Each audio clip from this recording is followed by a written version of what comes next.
ನಮೋ ಗುರುಭ್ಯಃ. ಓಂ ಶಾಂತಿ ಶಾಂತಿ ಶಾಂತಿ. So 1ನೇ ಅಧ್ಯಾಯ 5ನೇ ಬ್ರಾಹ್ಮಣ ಶುರು ಮಾಡಬೇಕು. ಇಲ್ಲಿ ಸಂಬಂಧ ಭಾಷ್ಯ 200ನೇ ಭಾಷ್ಯ ಭಾಗ. ಯಾರು ಶುರು ಮಾಡ್ತೀರಾ? ಹೇಳಿ ಸರ್ ನಾನು. ಹೇಳಿ. ಸೊ ಇದು ಸಂಬಂಧ ಭಾಷ್ಯದಲ್ಲೇ 4ನೇ ಬ್ರಾಹ್ಮಣದಲ್ಲಿ ಏನಿತ್ತು ಮತ್ತೆ 5ನೇ ಬ್ರಾಹ್ಮಣದಲ್ಲಿ ಏನಿರುತ್ತೆ ಅದೆರಡಕ್ಕೂ ಸಂಬಂಧ ತೋರಿಸ್ತಾರೆ. ಯತ್ ಸಪ್ತಾನ್ನಾನಿ ಮೇಧಯ ಯತ್ ಸಪ್ತಾನ್ನಾನಿ ಮೇಧಯ ಅಂತ ಇದು ಮೊದಲನೇ ಮಂತ್ರ, ಉಪನಿಷತ್ತಿನ ಮೊದಲನೇ ಮಂತ್ರ ಶುರುವಾಗುತ್ತೆ. ಅದು ಅವಿದ್ಯಾ ಪ್ರಸ್ತುತ ಅಂದ್ರೆ ಅವಿದ್ಯೆಯನ್ನು ವಿವರಿಸೋದಕ್ಕೆ ಪ್ರಾರಂಭಿಸಿದೆ. ಅಲ್ಲಿ ಇದಕ್ ಮುಂಚೆ ಕೂಡ ಅವಿದ್ಯೆ, ಪಾಂಕ್ತೋಪಾಸನೆ ಅದೆಲ್ಲ ಸ್ವಲ್ಪ ಆ ಅವಿದ್ಯಾ ಕ್ಷೇತ್ರದಲ್ಲಿ ಮಾಡುವಂತದೆಲ್ಲ ಹೇಳಿತ್ತು. ಇವಾಗ ಅದನ್ನೇ ಮುಂದುವರಿಸ್ತಾ ಇದೆ. ತತ್ರ ಅವಿದ್ವಾನ್ ಅನ್ಯಾಂ ದೇವತಾಂ ಉಪಾಸ್ತೆ ಅನ್ಯಃ ಅಸೌ ಅನ್ಯಃ ಅಹಮಸ್ಮಿ ಇತಿ. ಅಂದ್ರೆ ಅವಿದ್ಯಾವಂತನು ಬೇರೆ ದೇವರನ್ನ ಉಪಾಸನೆ ಮಾಡ್ತಾನೆ, ಅನ್ಯಾಂ ದೇವತಾಂ ಉಪಾಸ್ತೆ. ಆಮೇಲೆ ಏನ್ ಅನ್ಕೊಂತಾನೆ, ಅಹಂ ಅನ್ಯಃ ಅವರೇ ಬೇರೆ, ಅಸೌ ಅನ್ಯಃ ಅಂದ್ರೆ ನಾನೇ ಬೇರೆ ಇದೀನಿ, ಅಹಮಸ್ಮಿ ಇತಿ ಅಂತ ಅನ್ಕೊಂತಾನೆ ಅವನು. ಸಹ ವರ್ಣಾಶ್ರಮಾಭಿಮಾನಃ ಕರ್ಮ ಕರ್ತವ್ಯತೆಯ ನಿಯತಃ ಜುಹೋತ್ಯಾದಿ ಕರ್ಮಭಿಃ ಕಾಮಪ್ರಯುಕ್ತಃ ದೇವಾದೀನಾಂ ಉಪಕುರ್ವನ್ ಸರ್ವೇಷಾಂ ಭೂತಾನಾಂ ಲೋಕಃ ಇತ್ಯುಕ್ತಂ. ಸೊ ಅವನು ವರ್ಣಾಶ್ರಮಗಳ ಒಂದು ಕಟ್ಟಿನಲ್ಲೇ ಇರ್ತಾನೆ. ಅದ್ರಲ್ಲಿ ಇದ್ದು ಅವನೇನ್ ಮಾಡ್ತಾನೆ ಅಂದ್ರೆ ಕರ್ಮವನ್ನ ಮಾಡ್ಲೇಬೇಕು. ನಿಯತಃ ಕರ್ಮ ಕರ್ತವ್ಯತೆಯ ನಿಯತವಾಗಿ ಕರ್ಮ ಮಾಡ್ತಾ ಇರ್ತಾನೆ. ಯಾವ ತರ ಜುಹೋತ್ಯಾದಿ ಅಂದ್ರೆ ಹೋಮ ಮಾಡೋದು, ಆ ತರ ಕರ್ಮ ಬಿಹಿ. ಆದ್ರಿಂದ ಏನಕ್ ಮಾಡ್ತಾನೆ ಅಂದ್ರೆ ಕಾಮಪ್ರಯುಕ್ತ, ಅವನಿಗೆ ಏನಾದ್ರೂ ಕೋರಿಕೆಗಳಿರುತ್ತೆ, ಅದಕ್ಕೋಸ್ಕರ ಮಾಡ್ತಾನೆ. ಅದಕ್ಕೆ ಅವನೇನ್ ಮಾಡ್ತಾನೆ, ಕಾಮ ಪ್ರೇರಿತ ಅನ್ನೋದು ಬಹಳ ಮುಖ್ಯ ಇಲ್ಲಿ. ಯಾಕೆ ಅಂತಂದ್ರೆ ದೇವತೆಗಳ ಆರಾಧನೆ ಮಾಡೋದೆಲ್ಲ ಅವಿದ್ಯಾ ಕ್ಷೇತ್ರ, ನಾನ್ ಬೇರೆ ಅನ್ಕೊಳ್ತಾನೆ ಅನ್ನೋದು ಅದಲ್ಲ ಮುಖ್ಯವಾಗಿರುವಂಥದ್ದು. ಕಾಮ ಪ್ರೇರಿತ ಅನ್ನೋದು ಮುಖ್ಯ. ಕಾಮ ಪ್ರೇರಿತನಾಗಿ ಅವನು ಮುಂದುವರೆದು ಲೌಕಿಕ ಕರ್ಮಗಳಿಂದ ಅವನು ಸಮಾಧಾನ ಹೊಂದಿದ್ದಾರೆ, ಅದಕ್ಕಿಂತ ಹೆಚ್ಚಿನದಿದೆ ಅಂತ ಇಟ್ಕೊಂಡು ದೇವತಾ ಕಾರ್ಯಗಳನ್ನ ಮಾಡ್ತಾನಲ್ಲ, ಆ ದೇವತಾ ಕಾರ್ಯಗಳನ್ನ ಮಾಡದ್ ಮಾತ್ರಕ್ಕೆ ಅವರು ಜ್ಞಾನಿಗಳು ಅಂತ ಹೇಳಕ್ ಬರೋದಿಲ್ಲ ಅಂತ. ದೇವತಾ ಕಾರ್ಯ, ಶಾಸ್ತ್ರೀಯ ಕಾರ್ಯಗಳನ್ನು ಮಾಡ್ತಾ ಇರೋ ಕೂಡ ಜ್ಞಾನಿಗಳು ಅಂತ ಹೇಳಕ್ ಬರೋದಿಲ್ಲ. ಯಾಕಂದ್ರೆ ನಾನ್ ಬೇರೆ ದೇವತೆ ಬೇರೆ ಅನ್ನುವಂತ ಭಾವ ಇದ್ದೇ ಇರುತ್ತೆ ಅನ್ನೋದು ಮುಖ್ಯ. ಮುಂದುವರಿಸಿ. ಅದಕ್ಕೆ ಕಾಮದಿಂದ, ಕಾಮ ಪ್ರೇರಿತನಾಗಿ ಅವನು ದೇವಾದೀನ ಉಪಕುರ್ವನ್, ದೇವತೆಗಳನ್ನ ಉಪಾಸನೆ ಮಾಡ್ತಾನೆ. ಉಪಕುರ್ವನ್ ಅಂದ್ರೆ ಆ ಉಪಾಸನೆ ಮಾಡೋದ್ರಿಂದ ಏನಾಗುತ್ತೆ ಅವನು ಅಂದ್ರೆ ಸರ್ವೇಷಾಂ ಭೂತಾನಂ ಲೋಕಃ ಇತ್ಯುಕ್ತಮ. ಆ ಬೇರೆ ಭೂತಗಳಿಗಾಗ್ಲಿ ದೇವತೆಗಳಿಗಾಗ್ಲಿ ಅವನೇ ಅವರ ಲೋಕ ಆಗ್ತಾನೆ. ಅಂದ್ರೆ ಅವನನ್ನ ಅವ್ರು ಆಶ್ರಯಿಸ್ಕೊಂಡಿದ್ದು ಅಂತಾನು ಹೇಳಕ್ಕಾಗಲ್ಲ, ಹೇಳ್ಬೋದು ಅನ್ಸುತ್ತೆ. ಅಂದ್ರೆ ಬೇರೆ ಪ್ರಾಣಿಗಳೆಲ್ಲ ಅದೇ ಇವಾಗ ಪಶುಗಳಿಗಿಂತ ನಾವು ಪಶುಗಳನ್ನ ಸಾಕಿದ್ರೆ ನಮ್ಗೆ ದುಡ್ಡು ಬರುತ್ತೆ ಅಂತಂದ್ರೆ ಆಗುತ್ತಲ್ಲ ಅದು ಹಾಗೆ. ಯಥಾ ಚ ಸ್ವಕರ್ಮಭಿಃ ಏಕೈಕೇನ ಸರ್ವೈಃ ಭೂತೈಃ ಅಸೌ ಲೋಕಃ ಭೋಜ್ಯತ್ವೇನ ಸೃಷ್ಟಃ ಏವಂ ಅಸೌ ಅಪಿ ಜುಹೋತ್ಯಾದಿ ಪಾಂಕ್ತಕರ್ಮಭಿಃ ಸರ್ವಾಣಿ ಭೂತಾನಿ ಸರ್ವಂಚ ಜಗತ್ ಆತ್ಮಭೋಜ್ಯತ್ವೇನ ಅಸೃಜತ. ಸೊ ಅವನು ಏನ್ ಮಾಡ್ತಾನೆ ಅಂದ್ರೆ ಅವನ ಕರ್ಮಗಳಿಂದ ಏನ್ ಮಾಡ್ತಾನೆ ಅಂದ್ರೆ ಎಲ್ಲಾ ಭೂತಗಳಿಗೂ ಏಕೈಕೇನ ಸರ್ವೈಹಿ ಭೂತೈಹಿ, ಒಂದೊಂದು ಭೂತಗಳಿಗೂ ಈ ಲೋಕವನ್ನು ಭೋಜ್ಯವಾಗಿ ಸೃಷ್ಟಿ ಮಾಡ್ಕೊಂಡಿರ್ತಾನೆ. ಇದರಂತೆ ಅವನೇನ್ ಮಾಡ್ತಾನೆ, ಸೃಷ್ಟಿ ಮಾಡಿಕೊಂಡಿರ್ತಾನೆ ಅಂತಂದ್ರೆ ಇವನು ಎಲ್ಲರಿಗೂ ಉಪಕಾರಕನಾಗಿರ್ತಾನೆ ಅಂತ. ಎಲ್ಲಿಂದ ಹಿಡಿದು ಸಣ್ಣ ಇರುವೆಯಿಂದ ಹಿಡಿದು ದೇವತೆಗಳಿಗೂ ಉಪಕಾರನಾಗಿ ಭೋಜ್ಯವಾಗಿ ಅವ್ರಿಗೆಲ್ಲರಿಗೂ ಕೂಡ ಭೋಜ್ಯನ ಆಗಿದ್ದಾನೆ ಇವನು ಅಂತ ಅದರ ಮಾಡುವುದರ ಮೂಲಕ ಅಂತ. ಅಂದ್ರೆ ಕರ್ಮದ ಒಂದು ವ್ಯಾಪ್ತಿ ಎಷ್ಟು ಅಂತ ಕರ್ಮಯೋಗನ ಭಗವಂತ ಹೇಳಿದಾನೆ. ಕರ್ಮಯೋಗದ ವ್ಯಾಪ್ತಿ ಎಷ್ಟು ಅಂತ 3ನೇ ಅಧ್ಯಾಯದಲ್ಲಿ ಇನ್ನ ಬೆಳೆಸಿ ಹೇಳುವಂಥದ್ದು. ದೇವತೆಗಳನ್ನ ತರದಿಲ್ಲ 2ನೇ ಅಧ್ಯಾಯದಲ್ಲಿ ಕರ್ಮಯೋಗ ಹೇಳ್ಬೇಕಾದ್ರೆ. ದೇವತೆಗಳನ್ನೆಲ್ಲ ತಂದು ಸೃಷ್ಟಿ ಆಗಕ್ಕೆ ಮುಂಚೆನೆ ವ್ಯವಸ್ಥೆ ಹೇಗಿರೋದು ಅಂತ ಹೇಳ್ತನಲ್ಲ, ಹಾಗಾಗಿ ಮಾಡುವಂತಹ ಕರ್ಮಗಳ ಒಂದು ವ್ಯಾಪ್ತಿ ವಿಶಿಷ್ಟತೆ ಅನ್ನೋದು ಎಷ್ಟಿದೆ ಅಂತ, ಅವಿದ್ಯಾ ಕ್ಷೇತ್ರದಲ್ಲೇ ವಿಶಿಷ್ಟತೆ ಅನ್ನೋದು ಹೇಗಿದೆ ಅಂತ. ನಾವು ಪರಸ್ಪರಕ್ಕ ಉಪಕಾರಕವಾಗಿ ಇರುವಂತದ್ದು ಅಂತ. ಇವಾಗ ಪರಸ್ಪರ ಉಪಕಾರ ಅಂದ್ರೆ ಪರಸ್ಪರ ಅಂದ್ರೆ ಅಲ್ಲಿಂದ ಬರ್ಬೇಕು ಇಲ್ಲಿಂದ ಬರ್ಬೇಕು ಅಂತ. ಸೊ ಇಲ್ಲಿಂದ ಅವ್ರಿಗೇನು ಉಪಕಾರ ಆಗ್ತಾ ಇದೆ ಅಂತ ಹೇಳಿದ್ದಾಯ್ತು. ನಾನು ಲೋಕವನ್ನು ಭೋಜ್ಯವಾಗಿ ಸೃಷ್ಟಿ ಮಾಡಿಕೊಂಡು ಅಂತ ಅದನ್ನ ಹೇಳಿದ್ದಾಯ್ತು ಅಂತ. ಇನ್ನು ಮುಂದೆ ಭೋಜ್ಯತ್ವನ ಸೃಷ್ಟ ಆದಾಯ್ತು. ಭೋಜ್ಯದಿಂದ ಸೃಷ್ಟಿ ಮಾಡಿರ್ತಾನೆ. ಅದ್ರಿಂದ ಅವನು ಏನ್ ಮಾಡ್ತಾನೆ ಅಂದ್ರೆ ಜುಹೋತ್ಯಾದಿ ಪಾಂಕ್ತ ಕರ್ಮ ಬಿಹಿ, ಪಾಂಕ್ತ ಕರ್ಮಗಳಿಂದ 4ನೇ ಅಧ್ಯಾಯದಲ್ಲೇ ಹೇಳಿದ್ದ ಪಾಂಕ್ತ ಕರ್ಮಗಳು 5 ಇತ್ತಲ್ವಾ, ಅದ್ ಮನಸ್ಸು, ವಾಕು, ಪ್ರಾಣ, ದೈವವಿತ್ತ, ಮಾನುಷವಿತ್ತ, ಆತರ ಪಾಂಕ್ತ ಕರ್ಮಗಳಿಂದ ಅವನೇನ್ ಮಾಡ್ತಾನೆ ಅಂದ್ರೆ ಸರ್ವಾಣಿ ಭೂತಾನಿ ಸರ್ವಂ ಚ ಜಗತ್ ಅಂದ್ರೆ ಎಲ್ಲಾ ಭೂತಗಳಿಗೂ ಎಲ್ಲಾ ಜಗತ್ತನ್ನು ತನಗೆ ಭೋಜ್ಯವಾಗಿ ಅವನು ಸೃಷ್ಟಿ ಮಾಡ್ಕೊಂಡಿರ್ತಾನೆ. ಏವಂ ಈ ರೀತಿಯಾಗಿ ಏಕೈಕಃ ಸ್ವಕರ್ಮ ವಿದ್ಯಾನುರೂಪೇಣ ಸರ್ವಸ್ಯ ಜಗತಃ ಭೋಕ್ತಾ ಭೋಜ್ಯಂಚ ಸರ್ವಸ್ಯ ಸರ್ವಃ ಕರ್ತಾ ಕಾರ್ಯಂಚ ಇತ್ಯರ್ಥಃ. ಹೀಗೆ ಇವನು ಒಬ್ಬೊಬ್ಬನು ಏನ್ ಮಾಡ್ತಾನಂದ್ರೆ ಅವ್ರವರ ಕರ್ಮಗಳಿಂದ ಒಬ್ಬೊಬ್ರು ಸ್ವಕರ್ಮ ಅಂದ್ರೆ ಅವ್ರವರ ಸ್ವಂತ ಕರ್ಮಗಳಿಂದ ಮತ್ತೆ ಅವ್ರಿಗೆ ಇರೋ ವಿದ್ಯೆಯಿಂದ ಅಂದ್ರೆ ಅದಕ್ಕೆ ಸರಿಯೋಗೋ ಹಂಗೆ ಅವ್ರಿಗೆ ಎಷ್ಟು ಕರ್ಮ ಮಾಡ್ಬೇಕು ಅನ್ಸುತ್ತೋ ಅಂದ್ರೆ ಅದು ಎಷ್ಟು ಕೋರಿಕೆಗಳಿರುತ್ತೋ ಅಥವಾ ಇನ್ನೇನಿರುತ್ತೋ ಮತ್ತೆ ಅವ್ರಿಗಿರೋ ವಿದ್ಯೆ ಅಂದ್ರೆ ಅವ್ರಿಗೆ ಎಷ್ಟು ತಿಳುವಳಿಕೆ ಇದೆಯೋ ಅದ್ರ ಮೇಲೆ ಅದಕ್ಕೆ ಸರಿ ಹೋಗೋಂಗೆ ಅನುರೂಪೇಣ ಇಡೀ ಜಗತ್ತಿಗೆ ಭೋಕ್ತೃವು ಆಗಿರ್ತಾರೆ, ಭೋಜ್ಯರು ಅವರೇ ಆಗಿರ್ತಾರೆ. ಪ್ರತಿಯೊಬ್ಬರು ಪ್ರತಿಯೊಂದು ಕರ್ತೃವು ಕಾರ್ಯವು ಎರಡೂ ಅವರೇ ಆಗಿ ಈ ಪ್ರಪಂಚ ಹಿಂಗೆ ನಡ್ಕೊಂಡು ಹೋಗ್ತಾ ಇರುತ್ತೆ ಅಂತ. ಇದನ್ನೇ ಭಗವದ್ಗೀತೆಯಲ್ಲಿ ಏನಂತ ಹೇಳ್ತಾನೆ ಹೇಳಿ ಭಗವಂತ, ಪರಸ್ಪರಂ ಭಾವಯಂತಹ ಏನೋ ಪುರೋವಾಚ ಪ್ರಜಾಪತಿ ಅನೇನ ಪ್ರಸವಿಷ್ಯದಂ ಯಶೋಷ್ಟಿಷ್ಟ ಕಾಮದಕ್ ದೇವಾನ್ ಭಾವಯಜಾನೇನ ತೇ ದೇವ ಭಾವಯತ್ವ. ಆಯ್ತಾ? ಏನು ಎಷ್ಟು ಚೆನ್ನಾಗಿ ನೋಡಿ, ಶ್ರುತಿಯಿಂದ ಸ್ಮೃತಿ ಹೇಗ್ ಬಂತು ಅನ್ನೋದು ತುಂಬಾ ಸ್ಪಷ್ಟವಾಗಿ ಗೊತ್ತಾಗುತ್ತೆ ಅದರೊಳಗೆ. ಪರಸ್ಪರಂ ಭಾವಯಂತಹ, ಪರಸ್ಪರ ಒಂದೇ ಸೈಡ್ ಆಗ್ಬೋದಾಯ್ತಲ್ವಾ? ಬರೀ ದೇವತೆಗಳಿಂದ ಮಾತ್ರ ನಮ್ಗೆ ಬರ್ತಾ ಇರೋದು ಅಂತಂದ್ರೆ ಒಂದೇ ಸೈಡ್ ಹೇಗಬೇಕಾಯ್ತು, ಅವನು ದೇವತೆಗಳಿಂದ ಮಾತ್ರ ಬರ್ತಾ ಇದೆ ಅಂತ. ಪರಸ್ಪರಂ ಅವರಿಂದ ಇವರಿಗೆ ಇವರಿಂದ ಅವರಿಗೆ ಅನ್ನೋದಿದೆ ಇಲ್ಲಿ, ಆಯ್ತಾ? ಅದು ಇದರ ವ್ಯವಸ್ಥೆನೇ ಹೀಗೆ ಅಂತ. ಇವಾಗ ಏನಾಗುತ್ತೆ, ನಾನು ಕರ್ಮ ಮಾಡಲ್ಲ ಅಂತ ಅಂದ, ಕರ್ಮಯೋಗ ಇದು ನಾನು ಹೋಗಿ ಯುದ್ಧ ಮಾಡಲ್ಲ ಅಂದ. ಭಗವಂತ ಹೇಳೋದು ಸೃಷ್ಟಿ ವ್ಯವಸ್ಥೆನೇ ಇದು ಕರ್ಮ ಮಾಡತರ ಇರ್ಬೇಕಾದ್ರೆ ನೀನ್ ಯಾರು ಮಾಡಲ್ಲ ಅನ್ನಕ್ಕೆ ಅಂತ. ವ್ಯವಸ್ಥೆನೇ ಹಿಂಗೆ ಇದ್ಬಿಟ್ಟಿದೆ, ನೀನ್ ಮಾಡಲ್ಲ ಅಂದ್ರೆ ಅನ್ನೋ ತರ ಪರಸ್ಪರ ಭಾವ ಅಂತ ಆಗಿರ್ಬೇಕು ಅಂತ ಶುರು ಮಾಡೋದು ಭಗವಂತ. ಅದು ಸಾಧನೆಗಳು ಸೂಕ್ಷ್ಮತಾನೆ ಎಷ್ಟು ಹೊತ್ತಿದೆ ಅದರೊಳಗೆ, ತುಂಬಾ ಬಿಡಿಸಿರೋಂಥದ್ದು. ಹಿಡಿಯೋರ್ದು ನೋಡ್ಕೊಂಡು ಅದನ್ನ ಇಟ್ಕೋಬೇಕು ಅಂತ. ಆಯ್ತು, ಇವಾಗ ಹಿಂಗಿದೆ. ನೆಕ್ಸ್ಟ್ ಹೇಳಿ. ಏತದೇವ ಚ ವಿದ್ಯಾಪ್ರಕರಣೆ ಮಧುವಿದ್ಯಾಯಾಂ ವಕ್ಷ್ಯಾಮಃ. ಸರ್ವಂ ಸರ್ವಸ್ಯ ಕಾರ್ಯಂ ಮಧು ಇತಿ ಆತ್ಮೈಕತ್ವ ವಿಜ್ಞಾನಾರ್ಥಂ. ಇದನ್ನೇ ಈ ವಿಷಯನೇ ಇನ್ನು ವಿದ್ಯಾಪ್ರಕಾರಣೆ ಅಂದ್ರೆ ವಿದ್ಯಾಪ್ರಕಾರಣೆ ಆಗಿರೋ ಮಧುವಿದ್ಯೆಯಲ್ಲೇ ಅಂದ್ರೆ ಮುಂದೆ ಬರೋ ಖಂಡಿಕೆಯಲ್ಲಿ ವಕ್ಷ್ಯಾಮಃ ಅಂದ್ರೆ ಮುಂದೆ ಹೇಳ್ತೀವಿ ಫ್ಯೂಚರ್ ಟೆನ್ಸ್. ಏನ್ ಹೇಳ್ತಾರೆ ಅಂದ್ರೆ ಸರ್ವಂ ಸರ್ವಸ್ಯ ಕಾರಣಂ ಅಂದ್ರೆ ಎಲ್ಲವೂ ಎಲ್ಲದಕ್ಕೂ ಒಂದಕ್ಕೆ ಕಾರ್ಯವಾಗೇ ಇರುತ್ತೆ ಅನ್ನೋದು. ಆ ಕಾರ್ಯವಾಗಿರುವ ಮಧುನೇ ಅದು ಅಂದ್ರೆ ಅವ್ರಿಗೆ ಇಷ್ಟ ಆಗಿರೋ ಅಂತದ್ದು ಎಲ್ಲವೂ ಒಂದಕ್ಕೆ ಕಾರ್ಯವಾಗಿರುತ್ತೆ. ಮಧುವಿದ್ಯಾ ಅಂತ ಮುಂದೆ ಬರುತ್ತೆ. ವಿದ್ಯಾ ಪ್ರಕರಣದಲ್ಲಿ ಅವಿದ್ಯಾ ಪ್ರಕರಣ. ಸೊ ಈ ಅವಿದ್ಯಾ ಪ್ರಕರಣ ಚೆನ್ನಾಗಿ ಗೊತ್ತಾಗಿದ್ರೆ ವಿದ್ಯಾಪರಣ ಚೆನ್ನಾಗಿ ಗೊತ್ತಾಗುತ್ತೆ. ಅದು ಎಲ್ಲಾ ಒಂದು ವಸ್ತುಗಳು ಲೋಕದಲ್ಲಿ ಕಾಣುವಂತ ಎಲ್ಲಾ ತನ್ನಿಂದ ಹಿಡಿದು ಎಲ್ಲಾ ವಸ್ತುಗಳು ಯಾವ್ದಾದ್ರೂ ಒಂದರ ಕಾರ್ಯವಾಗಿರುತ್ತೆ ಅಂತ.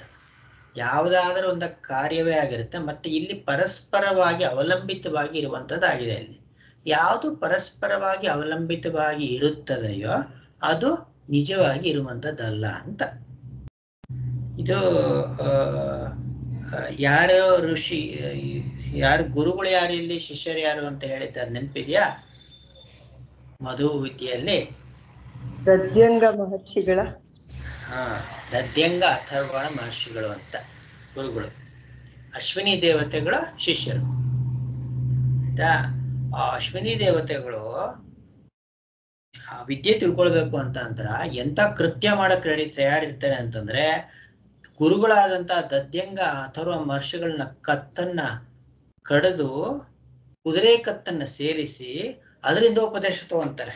ಆ ಕತೆ ಬರುತ್ತೆ ಅಲ್ಲಿ, ಎಂತ ಒಂದು ಕೃತ್ಯಕ್ಕೆ ತಯಾರಾಗಿದ್ರು ಅಂತ. ಅಂದ್ರೆ ಏನಕ್ಕೆ ಬೇಕಾದ್ರೂ ತಯಾರಿದ್ರು ಅಂತ, ಆತ್ಮವಿದ್ಯೆಗೋಸ್ಕರ ಅಂತ. ಅದು ಮುಂದೆ ಬರುತ್ತೆ ಇಲ್ಲಿ ಅಂತ ಸೂಚನೆ ಕೊಡ್ತಾ ಇರೋದು ಆಚಾರ್ಯರು. ಹಾಗಾಗಿ ಇದೆಲ್ಲ ವಿದ್ಯಾ ಪ್ರಕರಣ ತಿರುಗಿಸಿ ವಿದ್ಯಾ ಪ್ರಕರಣ ನೋಡ್ಕೊಳ್ಳೋದು ಅನ್ನೋದು ಆಗೋದಿಲ್ಲ. ಮುಂದೆ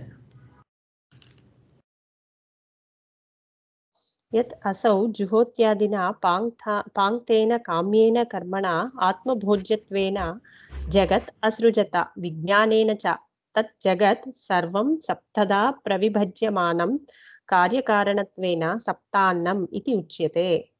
ಸೊ ಈ ಅಸೌ ಅಂದ್ರೆ ಅವನು ಮಾಡುವಂತದ್ದು, ಆ ಅಜ್ಞನು ಅಂದ್ರೆ ಆ ಜ್ಞಾನ ಅಂದ್ರೆ ಕರ್ಮಿಯಾಗಿ ಮಾಡೋ ಅಂತವನು ಜುಹೋತ್ಯಾದಿನ ಪಾಂಕ್ತೇನ ಅಂದ್ರೆ ಹೋಮ ಪಾಂಕ್ತ ಕಾಮ್ಯ ಕರ್ಮಗಳಿಗಾಗಿ ಮಾಡ್ತಾನಲ್ಲ, ಅದರಿಂದ ಅವನೊಂದು ಜಗತ್ ಅಸೃಜತ, ಅವನಿಗೆ ಬೇಕಿರೋನ್ಗೆ ಒಂದ್ ಜಗತ್ತನ್ನೇ ಸೃಷ್ಟಿ ಮಾಡ್ಕೊಂಡಿರ್ತಾನೆ. ಈ ತತ್ ಜಗತ್ ಆ ಜಗತ್ತು ಎಲ್ಲಾ ಕಡೆನೂ ಸಪ್ತದ ಪ್ರವಿಭಜ್ಯಮಾನ ಏಳಾಗಿ ಅದು ವಿಭಾಗಗೊಂಡಿದೆ ಆ ಜಗತ್ತು. ಹೆಂಗೆ ಅಂದ್ರೆ ಕಾರ್ಯಕಾರಣ ಭಾವದಿಂದ ಏಳಾಗಿ ಅದು ವಿಭಾಗಗೊಂಡಿದೆ. ಆ ಏಳನ್ನೇ ಸಪ್ತಾನ್ನ ಅಂತ ಹೇಳ್ತಾ ಇರೋದು. ಭೋಜ್ಯತ್ವಾತ್, ಯಾಕೆ ಅಂದ್ರೆ ಅದು ಭೋಜ್ಯವಾಗಿರದೆ, ಅದಕ್ಕೋಸ್ಕರ. ತೇನ ಅಸೌ ಪಿತಾ ತೇಷಾಂ ಅನ್ನಾನಾಂ, ಆದ್ದರಿಂದ ಅವನು ಆ ಅನ್ನಗಳಿಗೆ ಅವನೇ ತಂದೆ, ಯಾಕೆಂದ್ರೆ ಅವನಿಂದಾನೇ ಅದು ಸೃಷ್ಟಿ ಆಗಿದೆ ಆ ಅನ್ನಗಳು. ಹಂಗಾಗಿ ಅವನೇ ಆ ಅನ್ನಗಳಿಗೆ ತಂದೆ ಆಗ್ತಾನೆ. ಏತೇಷಾಂ ಅನ್ನಾನಾಂ ಸವಿನಿಯೋಗಾನಾಂ ಸೂತ್ರಭೂತಾಃ ಸಂಕ್ಷೇಪತಃ ಪ್ರಕಾಶತತ್ವಾತ್ ಇಮೇ ಮಂತ್ರಾಃ. ಆ ಅನ್ನಗಳ ವಿನಿಯೋಗವನ್ನ ಅವನ ಅನ್ನಗಳನ್ನ ಹೆಂಗ್ ವಿನಿಯೋಗಿಸ್ಕೊಂತಾನೆ, ಯಾಕಂದ್ರೆ ಅವನೇ ತಂದೆ ಆಗಿರೋದ್ರಿಂದ ಆ ವಿಷಯನ ಹೇಳೋದಕ್ಕೆ ಈ ಮುಂದಿನ ಮಂತ್ರ ಬಂದಿದೆ, ಅಂದ್ರೆ ಮೊದಲನೇ ಮಂತ್ರ ಬಂದಿದೆ. ಈಗ ಪರಸ್ಪರ ಕಾರ್ಯಕಾರಣ ಭಾವದಿಂದಲೇ ಇರುವಂತ ಒಂದನ್ನು ಅವಲಂಬಿಸಿಕೊಂಡು ಇರುವಂತದ್ದನ್ನ 7 ಭಾಗವಾಗಿ ವಿಂಗಡಿಸಿದೆ. ಅದನ್ನೇ 7 ಭಾಗವಾಗಿ ವಿಂಗಡಿಸಿದೆ ಅಂತ. ಇದಕ್ಕೆ ಸೃಷ್ಟಿ ಮಾಡ್ತಾನೆ ಯಾರು? ತಂದೆ ಯಾರು? ಇದಕ್ಕೆ ಯಾರು ತಂದೆ? ಅಜ್ಞನೇ ತಂದೆ, ಯಾರು ಮಾಡ್ತಾನೋ ಅವನು. ಹಿರಣ್ಯಗರ್ಭನ ಎರಡೂನು. ಇವಾಗ ಪ್ರಜಾಪತಿಯು ತಂದೆ, ಯಾಕಂದ್ರೆ ಮೊದಲು ಸೃಷ್ಟಿ ಮಾಡ್ತಾನ ಅವನು ಅಂತ, ಅವನ್ ಮಾಡ್ಕೊಂಡ ಇದನ್ನೆಲ್ಲ ಅಂತ. ವಾರ್ತಿಕಕಾರ ಏನ್ ಬರೀತಾರೆ ಅಂತಂದ್ರೆ, ಪ್ರತಿಯೊಬ್ಬನು ಮಾಡೋನೆಲ್ಲನೂ ಕೂಡ ತಂದೆಯೇನೆ ಅಂತ. ಇದನ್ನೆಲ್ಲ ಪಾಂಕ್ತ ಕರ್ಮ ಇಟ್ಕೊಂಡು ಮಾಡ್ತಾನಲ್ಲ ಅವನೆಲ್ಲನೂ ಅವನೇ ಸೃಷ್ಟಿಕರ್ತ ಇದನ್ನೆಲ್ಲ ಅಂತ, ಹಾಗೆ ಅದು ಅಂತ. ಇನ್ನು ಸಪ್ತಾನ್ನದ ಸೃಷ್ಟಿ ಮತ್ತೆ ವಿನಿಯೋಗ ಮಂತ್ರ ಇದೆ. ಇವಾಗ ಇದು ಮಂತ್ರ ಒಂದನೇ ಮಂತ್ರ ಇದೆ, ಎರಡನೇ ಮಂತ್ರ ಇದೆಯಲ್ಲ ಶ್ರುತಿನಲ್ಲಿ. 2 ಮಂತ್ರಗಳು ಯಾಕೆ ಹೊರಟಿದೆ ಈಗ ನೀವು ಇವ್ರು ಹೇಳಿ, ಕೃಷ್ಣವೇಣಿ ಅವ್ರು ಹೇಳಿ. 2 ಮಂತ್ರಗಳು ಇದೆಯಲ್ಲ ಇಲ್ಲಿ, ಇದು ಯಾಕೆ 2 ಮಂತ್ರಗಳು ಹೊರಟಿದೆ ಇಲ್ಲಿ? ಇದು ಒಂದನೇ ಮಂತ್ರಕ್ಕೂ 2ನೇ ಮಂತ್ರಕ್ಕೂ ಏನ್ ಸಂಬಂಧ? 10ನೇ ಮಂತ್ರದಲ್ಲಿ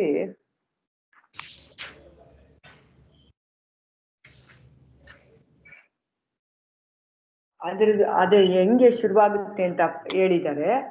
2ರಲ್ಲಿ ಅದನ್ನ ವಿವರವಾಗಿ ತಿಳಿಸಿದ್ದಾರೆ, ವ್ಯಾಖ್ಯಾನ ಮಾಡಿ ತಿಳಿಸಿದ್ದಾರೆ. ಮಂತ್ರದಲ್ಲಿ ವಿಷಯ ಹೇಳಿದೆ, ಮಂತ್ರದಲ್ಲಿ ವಿಷಯ ಹೇಳಿ ಅದರ ವಿವರಣೆಯನ್ನ, ಅಂದ್ರೆ ಮಂತ್ರ ಇದರ ಬ್ರಾಹ್ಮಣ ಅಂತ, 2ನೇದು ಬ್ರಾಹ್ಮಣ ಅಂತ, ಅದ್ರ ವಿವರಣೆಯನ್ನ 2ನೇ ಮಂತ್ರದಲ್ಲಿ ಹೇಳಿದೆ.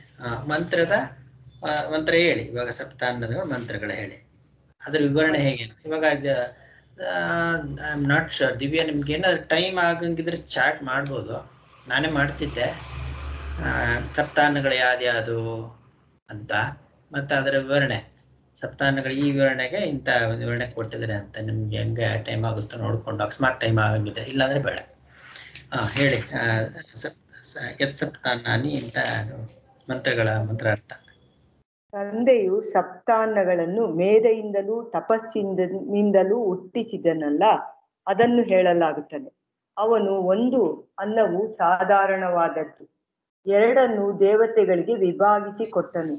ಮೂರನ್ನು ತನಗೆ ಮಾಡಿಕೊಂಡನು. ಪಶುಗಳಿಗೆ ಒಂದನ್ನು ಕೊಟ್ಟನು. ಯಾವುದು ಬದುಕಿದೆಯೋ ಯಾವುದು ಬದುಕಿಲ್ಲವೋ ಅದೆಲ್ಲವೂ ಅದರಲ್ಲಿ ಪ್ರತಿಷ್ಠಿತವಾಗಿರುತ್ತದೆ.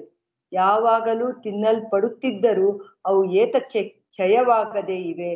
ಯಾವನು ಈ ಅಕ್ಷಿತಿಯನ್ನು ಅರಿತುಕೊಳ್ಳುವನೋ ಅವನು ಅನ್ನವನ್ನು ಪ್ರತೀಕದಿಂದ ತಿನ್ನುವನು. ಅವನು ದೇವತೆಗಳಲ್ಲಿ ಸೇರಿ ಹೋಗುವನು. ಅವನು ಅಮೃತವನ್ನು ತಿಂದು ಜೀವಿಸುವನು ಅಂತ ಮಂತ್ರ. ಅದರ ವಿವರಣೆ: ಯತ್ ಯತ್ ಸಪ್ತಾನ್ನಾನಿ ಎಂಬಲ್ಲಿ ಯತ್ ಎಂಬ ಶಬ್ದವು ಯತ್ ಅಜನಯತ್ ಹುಟ್ಟಿಸಿದನಷ್ಟೇ ಎಂದು ಕ್ರಿಯಾವಿಶೇಷವು. ಮೇಧೆಯಿಂದಲೂ ಎಂದರೆ ಪ್ರಜ್ಞೆಯಿಂದಲೂ ವಿಜ್ಞಾನದಿಂದಲೂ ಎಂದು ಅರ್ಥ. ತಪಸ್ಸಿನಿಂದಲೂ ಎಂದರೆ ಕರ್ಮದಿಂದಲೂ ಎಂದು ಅರ್ಥ. ಇದು ಹೆಂಗೆ ಹುಟ್ಟು ಸಪ್ತಾನ್ನಗಳು ಅಂತ ಅಲ್ಲಿ ಯಾರು ಹುಟ್ಟಿಸಿದನಷ್ಟೇ ಅಂದ್ರೆ ಅವನು ಪ್ರಜಾಪತಿ ಹೇಳ್ತಾ ಇದೆ ಅಲ್ವಾ, ಅವನು ಹುಟ್ಟಿಸಿದ್ದು ಅಂತ. ಇಲ್ಲಿ ಮೇಧ ತಪಶಬ್ದಗಳಿಂದ ಹೇಳಿರುವುದು ಜ್ಞಾನ ಕರ್ಮಗಳೇ. ಏಕೆಂದರೆ ಅವು ಪ್ರಕೃತವಾಗಿರುತ್ತದೆ, ಬೇರೆಯ ಮೇಧ ತಪಸ್ಸುಗಳಲ್ಲ. ಅಂದ್ರೆ ಇಲ್ಲಿ ಉಪಾಸನೆ ಅಲ್ಲ ಹೇಳ್ತಾ ಇರೋದು ಅಂತನಾ, ಉಪಾಸನೆ ಹೇಳ್ತಾ ಇದೆಯಾ ಅಂತ? ಅಲ್ಲ, ಮೇಧಾತ ಅದೇ ಉಪಾಸನೆನೇ ಹೇಳ್ತಾ ಇರೋದು ಅಂತ. ಉಪಾಸ ಮತ್ತು ಕರ್ಮನ ಹೇಳ್ತಾ ಇದೆ ಹೊರತು ಬೇರೆ ಅರ್ಥ ಮಾಡ್ಕೊಳ್ಬೇಕಾಗಿಲ್ಲ ಇಲ್ಲಿ. ಅಂದ್ರೆ ಬೇರೆ ಗ್ರಂಥ ಧಾರಣ ಶಕ್ತಿ ಆಗ್ಲಿ, ಬೇರೆ ಕೃತ ಚಾಂದ್ರಾಯಣಗಳು ಅಂತ ಏನೇನಿದೆಯಲ್ಲ ಮೇಧಾ ತಪಸ್ಸು ಇಲ್ಲಿ ಪ್ರಕೃತವಾಗಿಲ್ಲ. ಪ್ರಕರಣ ಏನು ಅಂತಂದ್ರೆ ಅಷ್ಟೇನೆ, ಉಪಾಸನೆ ಮತ್ತು ಕರ್ಮವೇ ಇವುಗಳಿಂದ ಮಾಡ್ಕೊಳ್ಳೋದು ಅಂತ. ಸಾಧಿಸ್ಕೊಳ್ಳೋಂಥದ್ದು ಏನೇಂದ್ರಿಂದ ಕರ್ಮ ಮತ್ತು ಉಪಾಸನೆಯಿಂದ ಅಂತ. ಹಾಗೆ ಹೇಗೆಂದರೆ ಹೆಂಡತಿ ಮುಂತಾದ ಸಾಧನಗಳುಳ್ಳ ಪಾಂಕ್ತ ಕರ್ಮವು. ಯಾವನು ಹೀಗೆಂದು ಅರಿತುಕೊಳ್ಳುವನೋ ಎಂದು ಜ್ಞಾನವು ಇದರ ಹಿಂದುಗಡೆಯಲ್ಲಿಯೇ ಪ್ರಕೃತವಾಗಿದೆ. ಆದ್ದರಿಂದ ಪ್ರಸಿದ್ಧವಾದ ಮೇಧಾ ತಪಸ್ಸುಗಳು ಇಲ್ಲಿ ವಿವಕ್ಷಿತವೆಂಬ ಆಶಂಕೆಯನ್ನು ಮಾಡಬಾರದು. ಆದ್ದರಿಂದ ಯಾವ ಸಪ್ತಾನ್ನಗಳನ್ನು ಜ್ಞಾನ ಕರ್ಮಗಳಿಂದ ತಂದೆಯು ಹುಟ್ಟಿಸಿದನೋ ಅವುಗಳನ್ನು ತಿಳಿಯಪಡಿಸುವೆವು ಎಂದು ವಾಕ್ಯಕ್ಕೆ ಸೇರಿಸಿಕೊಳ್ಳಬೇಕು. ಇಲ್ಲಿ ಮೇಧಾ ಶಕ್ತಿನೆಲ್ಲ ಹೇಳ್ತಾ ಇರೋದು, ಉಪಾಸನೆಯನ್ನೇ ಹೇಳ್ತಾ ಇದೆ ಅಂತ ಸಪ್ತಾನ್ನ ಅದನ್ನ ಮುಂದಕ್ಕೆ ತಿಳಿಸ್ತಾ ಇದ್ದೀವಿ ವಾಕ್ಯಕ್ಕೆ ಸೇರಿಸ್ಕೊಂಡು ಅಂತ. ಇನ್ನು ಅದರ ವ್ಯಾಖ್ಯಾನ, ಸಪ್ತಾನ್ನ ಮಂತ್ರಗಳ ವ್ಯಾಖ್ಯಾನ. ಸಪ್ತಾನ್ನಗಳನ್ನು ತಂದೆಯು ಮೇಧೆಯಿಂದಲೂ ತಪಸ್ಸಿನಿಂದಲೂ ಹುಟ್ಟಿಸಿದನಲ್ಲವೇ ಅದು ಮಂತ್ರವು ಅಂತ. ಮೇಧೆಯಿಂದಲೂ ತಪಸ್ಸಿನಿಂದಲೂ ಅಲ್ಲವೇ ತಂದೆಯು ಹುಟ್ಟಿಸಿದನು.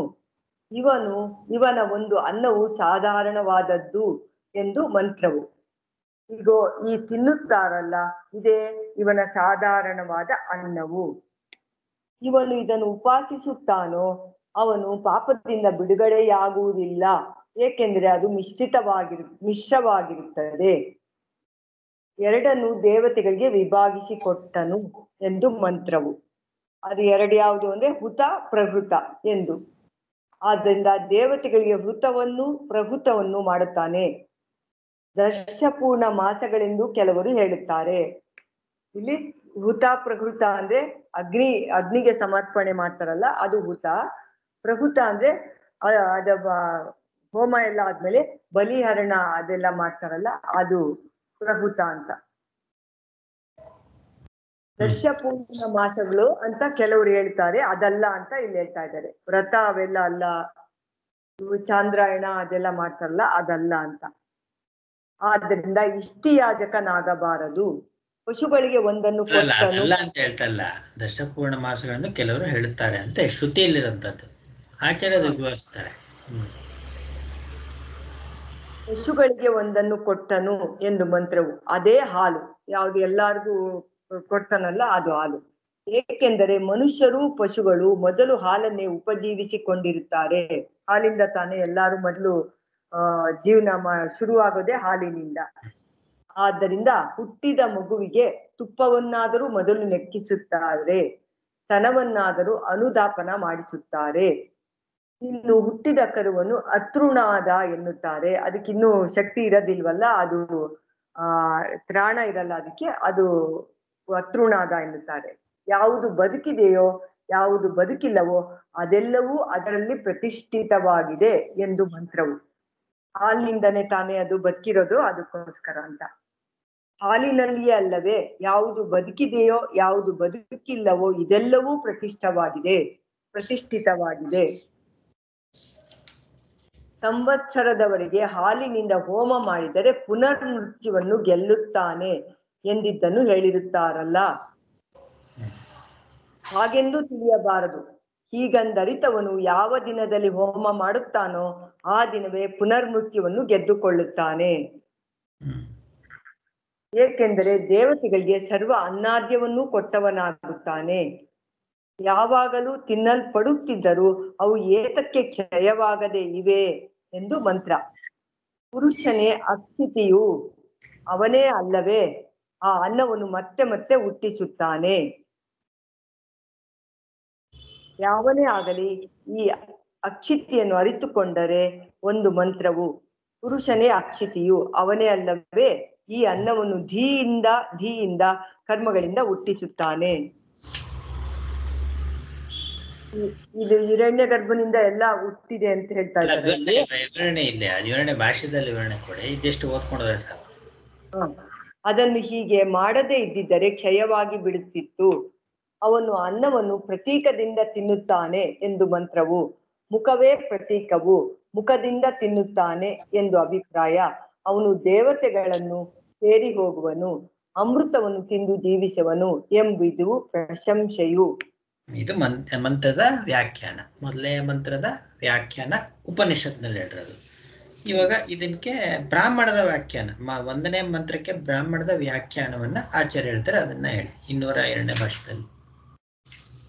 ಇಲ್ಲಿ ಮಂತ್ರಗಳ ಅರ್ಥವು ಮರೆಯಾಗಿರುವುದರಿಂದ ಬಲುಮಟ್ಟಿಗೆ ತಿಳಿಯುವುದು ಕಷ್ಟವಾಗಿರುತ್ತದೆಯಾಗಿ ಅವುಗಳ ಅರ್ಥವನ್ನು ವ್ಯಾಖ್ಯಾನ ಮಾಡುವುದಕ್ಕೆ ಬ್ರಾಹ್ಮಣವು ಹೊರಟಿರುತ್ತದೆ. ಅದರ ವಿವರಣೆ ಇಲ್ಲಿ ಸ್ವಲ್ಪ ಅರ್ಥ ಆಗ್ತಾ ಇಲ್ಲ, ಗೊತ್ತಾಗಿದೆ ಇದು ಮಂತ್ರಗಳು ಅರ್ಥ. ಮರೆಯಾಗಿದೆ ಅಂತಂದ್ರೆ ಏನು, ತಿಳಿಯೋದು ಕಷ್ಟ ಅಂತ. ಮಂತ್ರದಲ್ಲಿ ಇರೋದು ಇವಾಗ ನೋಡಿ, ಅಸತೋಮ ಸದ್ಗಮಯ ತಮಸೋಮ ಜ್ಯೋತಿರ್ಗಮಯ ಮೃತ್ಯೋರ್ಮ ಅಮೃತಂ ಗಮಯ ಅಂತ ಅದನ್ನೇ ವಿವರಿಸ್ತು. ಒಂದೇ ಮಂತ್ರದಲ್ಲೇನೆ ಅದೇ ವಿವರಣೆ ಕೊಟ್ಟಿದೆ 28ನೇ ಮಂತ್ರದಲ್ಲಿ. ಅಲ್ಲಿ ಅದೇ ತರ ಇಲ್ಲಿ ಪ್ರತ್ಯೇಕವಾದ ಮಂತ್ರ ಇದೆ, ಅಲ್ಲಿ ಏನ್ ಹೇಳ್ತಾ ಅದರ ವ್ಯಾಖ್ಯಾನ ರೂಪವಾಗಿ ಹೇಳ್ತಾ ಇದೆ, ಶ್ರುತಿನೇ ಹೇಳ್ತಾ ಇದೆ, ಅರ್ಥ ಆಗೋದು ಕಷ್ಟ ಅಂತ ಅನ್ಬಿಟ್ಟು ಅಂತ. ಅಲ್ಲಿ ತಂದೆಯು ಮೇಧೆಯಿಂದಲೂ ತಪಸ್ಸಿನಿಂದಲೂ ಸಪ್ತಾನ್ನಗಳನ್ನು ಹುಟ್ಟಿಸಿದನಲ್ಲ ಎಂಬಿ ಮಂತ್ರಕ್ಕೆ ಅರ್ಥವೇನು ಎಂದರೆ ಹೇಳುತ್ತೇವೆ ಎಂದು ಶಬ್ದ ಪ್ರಸಿದ್ಧವಾದದ್ದನ್ನು ತಿಳಿಸುವ ಈ ಶಬ್ದದಿಂದಲೇ ವ್ಯಾಖ್ಯಾನ ಮಾಡಿರುತ್ತದೆ. ಅಂದ್ರೆ ಮಂತ್ರ ಅಂತಂದ್ರೆ ಮೊದಲನೇ ಮಂತ್ರದಲ್ಲಿ ಇರೋವಂಥದ್ದು ಇದು, ತಂದೆಯೇ ಮೇಧೆಯಿಂದಲೂ ತಪಸ್ಸಿನಿಂದಲೂ ಸಪ್ತಾನ್ನಗಳು ಹುಟ್ಟಿಸಿದನಲ್ಲ ಅಂತ ಮೊದಲನೇ ಮಂತ್ರದಲ್ಲಿದೆ. 2ನೇ ಮಂತ್ರದಲ್ಲಿ ವ್ಯಾಖ್ಯಾನದಲ್ಲಿ ಏನಂತ ಹೇಳಿದೆ ಅಂತಂದ್ರೆ ಹೀ ಅನ್ನೋ ಶಬ್ದದಿಂದ ಹೇಳಿದೆ. ಯಾಕೆ ಹೀ ಬಳಸಿದೆ? ಹೀ ಅನ್ನೋದು ಬಳಸಿದ್ರೆ ಏನರ್ಥ? ಅವನೇ ತಂದೆಯಿಂದನೇ ಅಲ್ವಾ ಇದೆಲ್ಲ ಪ್ರಸಿದ್ಧವಾಗಿದೆ, ಪ್ರಸಿದ್ಧಾರ್ಥಕ. ಹೀ ಅನ್ನೋದು ಪ್ರಸಿದ್ಧಾರ್ಥಕ. ಪ್ರಸಿದ್ಧಾರ್ಥಕ ಅಂತಂದ್ರೆ ಏನು? ತಂದೆಯಿಂದ ಎಲ್ಲ ಇದು ಹುಟ್ಟಿದೆ ಅಲ್ಲ, ಪ್ರಸಿದ್ಧಾರ್ಥಕ ಅಂದ್ರೆ ಏನರ್ಥ?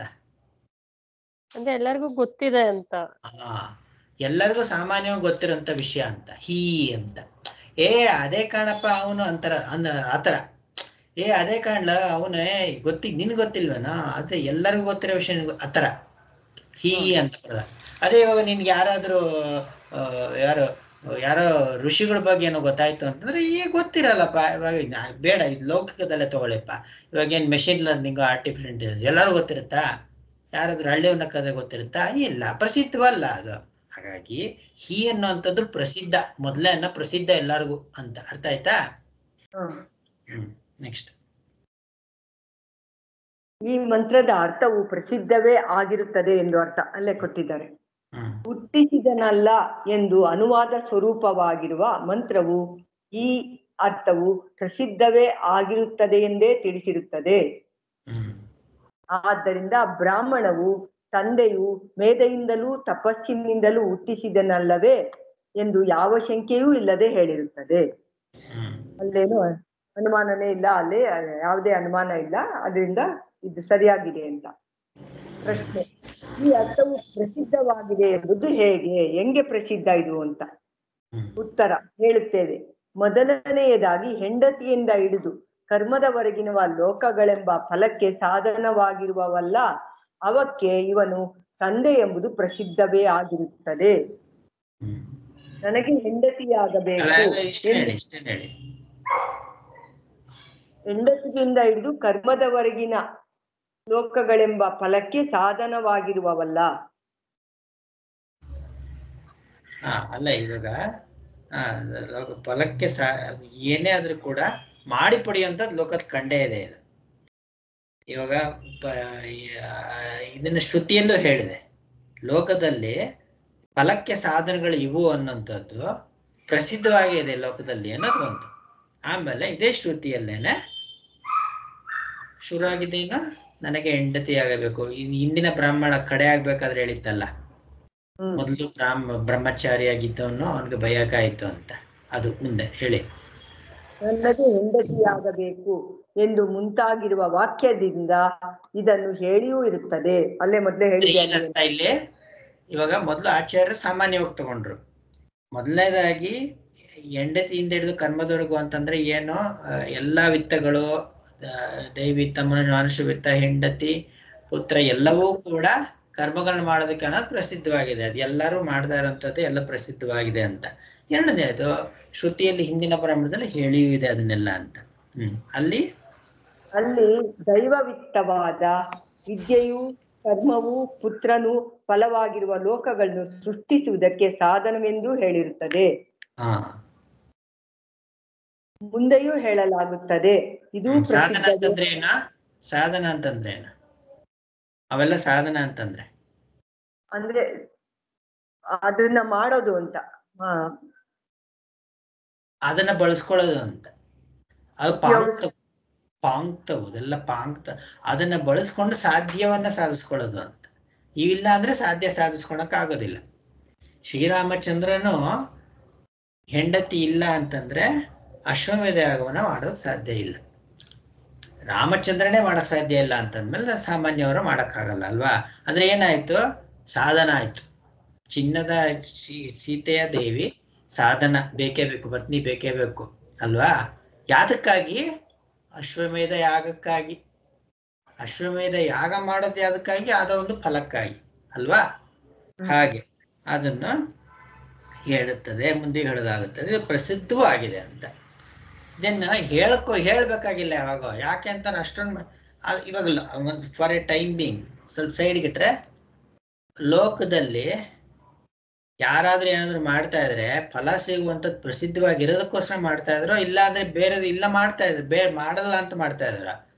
ಏನಾದ್ರೂ ಆಗ್ಲಿ, ಇವಾಗ ಇವಾಗ ಏನಾದ್ರೂ ಒಂದು ಕೆಲ್ಸದಲ್ಲಿ ತೊಡಗ್ತಾ ಇದೆಯಾ ಅಂತಂದ್ರೆ, ನಾಳೆ ಬೆಳಗ್ಗೆ ಎದ್ಬಿಟ್ಟು ಉಪ್ಪಿಟ್ಟು ಮಾಡಕ್ ರೆಡಿ ಮಾಡ್ಕೊಳ್ತಾ ಇದೆಯಾ ಅಂತಂದ್ರೆ, ನೀನು ಉಪ್ಪಿಟ್ಟು ತಯಾರಾಗುತ್ತೆ ಅನ್ನೋ ಒಂದು ಇದಕ್ಕೆ ಇಟ್ಕೊಂಡೆ ತಾನೇ ಮಾಡೋದು. ಉಪ್ಪಿಟ್ಟು ಸುಮ್ಮನೆ ಮಾಡ್ತಾ ಇದ್ರೆ ಏನು ಆಗದಿರತ್ತದ್ದು ಏನು ಪ್ರಸಿದ್ಧವಾಗಿದ್ಯಾ? ಸ್ಪಷ್ಟವಾಗಿದೆ. ಮಾಡಿ ಪಡೆಯೋದು ಸ್ಪಷ್ಟವಾಗಿ ಹೇಗಿದೆಯೋ ಲೋಕದಲ್ಲಿ, ಇಲ್ಲೂ ಅಷ್ಟೇನೆ ಕರ್ಮೋಪಾಸನೆಗಳಿಂದ ಮಾಡಿ ಪಡೆಯೋದು ಅನ್ನೋದು ಪ್ರಸಿದ್ಧವಾಗಿ ಇದೆ ಅಂತ. ಇದಲ್ಲದೆ ಏಷಣೆಯು ಫಲ ವಿಷಯವಾಗಿರುತ್ತದೆ ಎಂಬುದು ಲೋಕ ಪ್ರಸಿದ್ಧವೇ ಆಗಿರುತ್ತದೆ. ಹೆಂಡತಿ ಮುಂತಾದದ್ದು ಏಷಣೆಯೇ ಎಂದು ಇಷ್ಟೇ ಕಾಮವು ಎಂಬ ವಾಕ್ಯದಿಂದ ಹೇಳಿರುತ್ತದೆ. ಬ್ರಹ್ಮವಿದ್ಯೆಯ ವಿಷಯದಲ್ಲಿ ಎಲ್ಲವೂ ಒಂದೇ ಆಗಿರುವುದರಿಂದ ಕಾಮವು ಹೊಂದುವುದಿಲ್ಲವಾದ್ದರಿಂದಲೂ ಹೀಗೆಂದು ಸಿದ್ಧವಾಗುತ್ತದೆ. ಬ್ರಹ್ಮವಿದ್ಯೆನಲ್ಲಿ ಏನು ಮಾಡಿ ಪಡೆಯೋದಲ್ಲ, ಬ್ರಹ್ಮವಿದ್ಯೆ ಮುಂಚೆ ಹೇಳಿ, ಅದ್ರದ್ದು ಎಕ್ಸ್ಪ್ಲೇನ್ ಮಾಡಿ. ಅದೇ ಏನೇ ಫಲ ಪಡಿಬೇಕಾದ್ರೆ ಮಾಡ್ಬೇಕು ಅಂತ. ಹೆಂಡತಿ ಮುಂತಾದದ್ದು ಏಷಣೆ, ಅದು ಅಲ್ಲೂ ಕಾಮದಿಂದನೇ ಅದು ಹೆಂಡತಿ ಪಡಿಬೇಕು ಅನ್ನೋದು ಅದು ಅಲ್ಲಿ ಹೇಳಿದೆ ಅಂತ. ಅಲ್ಲ ಹಾಗಲ್ಲ, ಸರಿಯಾಗಿ ಪ್ರಿಪೇರ್ ಆಗಿ ಆಯ್ತಾ. ಅಂದ್ರೆ ಇಷ್ಟೇ ಅಂತ ಹೇಳಿದ್ದಾಗಿದೆ ಹಿಂದೆ. ನೀ ಏನೇ ಮಾಡಿದ್ರು ಕೂಡ, ನೀವು ವಿತ್ತಗಳನ್ನೆಲ್ಲ ಬಳಸ್ಕೊಂಡು ಏನೇ ಮಾಡಿದ್ರು ಕೂಡ ಇಷ್ಟೇ. ಅಲ್ಲಿ ಹಿರಣ್ಯ ಗರ್ಭನ ಲೋಕರ್ಗುನ ಇಷ್ಟೇ ಅಂತ ಹೇಳಿದಾಗ್ಬಿಡಿದೆ. ಕಾಮನೆ ಅಂದ್ರೆ ಇಷ್ಟೇನಪ್ಪ ಅಂತ, ಮಾಡಿ ಪಡೆಯೋದು ಅಂದ್ರೆ ಇಷ್ಟೇನಪ್ಪ ಅಂತ ಯಾಕೆ ಹೇಳಿದೆ? ಮಾಡಿ ಪಡೆಯೋದು ಇಷ್ಟೇ ಅಂತ ಯಾಕೆ ಹೇಳ್ಬೇಕು ಹೇಳಿ? ಯಾಕೆ ಹೇಳ್ಬೇಕು ಮಾಡಿ ಪಡೆಯೋದು ಇಷ್ಟೇ ಅಂತ? ಎಲ್ಲ ಮುಗ್ದೋಗುತ್ತೆ ಅಂತ. ವೈರಾಗ್ಯಕ್ಕಾಗಿ ಹೇಳ್ಬೇಕು. ಇಷ್ಟಕ್ಕೆ ಯಾಕೆ ಇಷ್ಟೊಂದೆಲ್ಲ ಓದಾಡ್ತಾ ಇದೆಯಾ ಅಂತ ಅದೇ ಹೇಳ್ತಾ ಇರೋದು ಇಲ್ಲಿಂದ. ಇಷ್ಟೇ ಕಾಮವು ಎಂಬ ವಾಕ್ಯದಿಂದ ಹೇಳಿದೆ. ಅಂತ. ಆಮೇಲೆ ಏನ್ ಹೇಳಿದೆ? ಬ್ರಹ್ಮವಿದ್ಯೆ ವಿಷಯದಲ್ಲಿ ಇದು ಹೊಂದೋದಿಲ್ಲ, ಕಾಮ ಅನ್ನೋದು ಹೊಂದೋದಿಲ್ಲ ಅಂತ ಹೇಳಿದೆ. ಅದು ಸಿದ್ಧವಾಗಿರುತ್ತದೆ ಅಂತ ಅದನ್ನ ಹೇಳಿ, ನೀನು ಬಡಬಡಿಸ್ತಾ ಇರೋಂಥ ಲೋಕದಲ್ಲಿ ಅದ್ ಸಿಕ್ಕಿದ್ರೆ ಇದಾಗುತ್ತೆ, ಇದು ಸಿಕ್ಕಿದ್ರೆ ಅದಾಗುತ್ತೆ ಅಂತ ಎಲ್ಲ ಹೈಯೆಸ್ಟ್ ಹೇಳಿದ್ದು ಇದೆಲ್ಲ ಇಷ್ಟೇ ಅಂತ ಹೇಳಿ, ಇದ್ರಲ್ಲಂತೂ ಇದಾದ್ರು ಹೊಂದೋದಿಲ್ಲ ಅಂತ ಹೇಳಿದಾಗಿದೆ ಅಂತ. ಆಮೇಲೆ ಇದರಿಂದ ಶಾಸ್ತ್ರೀಯವಾದ ಸ್ವಾಭಾವಿಕವಾದ ಜ್ಞಾನ ತಪಸ್ಸುಗಳಿಂದ ಜಗತ್ತನ್ನು ಸೃಷ್ಟಿಸುತ್ತಾನೆಂಬುದನ್ನು ಹೇಳಿದಂತೆಯೇ ಆಯಿತು. ಏಕೆಂದರೆ ಸ್ಥಾವರಾಂತವಾದ ಅನಿಷ್ಟ ಫಲವು ಕರ್ಮ ಜ್ಞಾನಗಳ ನಿಮಿತ್ತದಿಂದಲೇ ಆಗಿರುತ್ತದೆ. ಆದರೆ ಎಕ್ಸ್ಪ್ಲೇನ್ ಮಾಡಿದ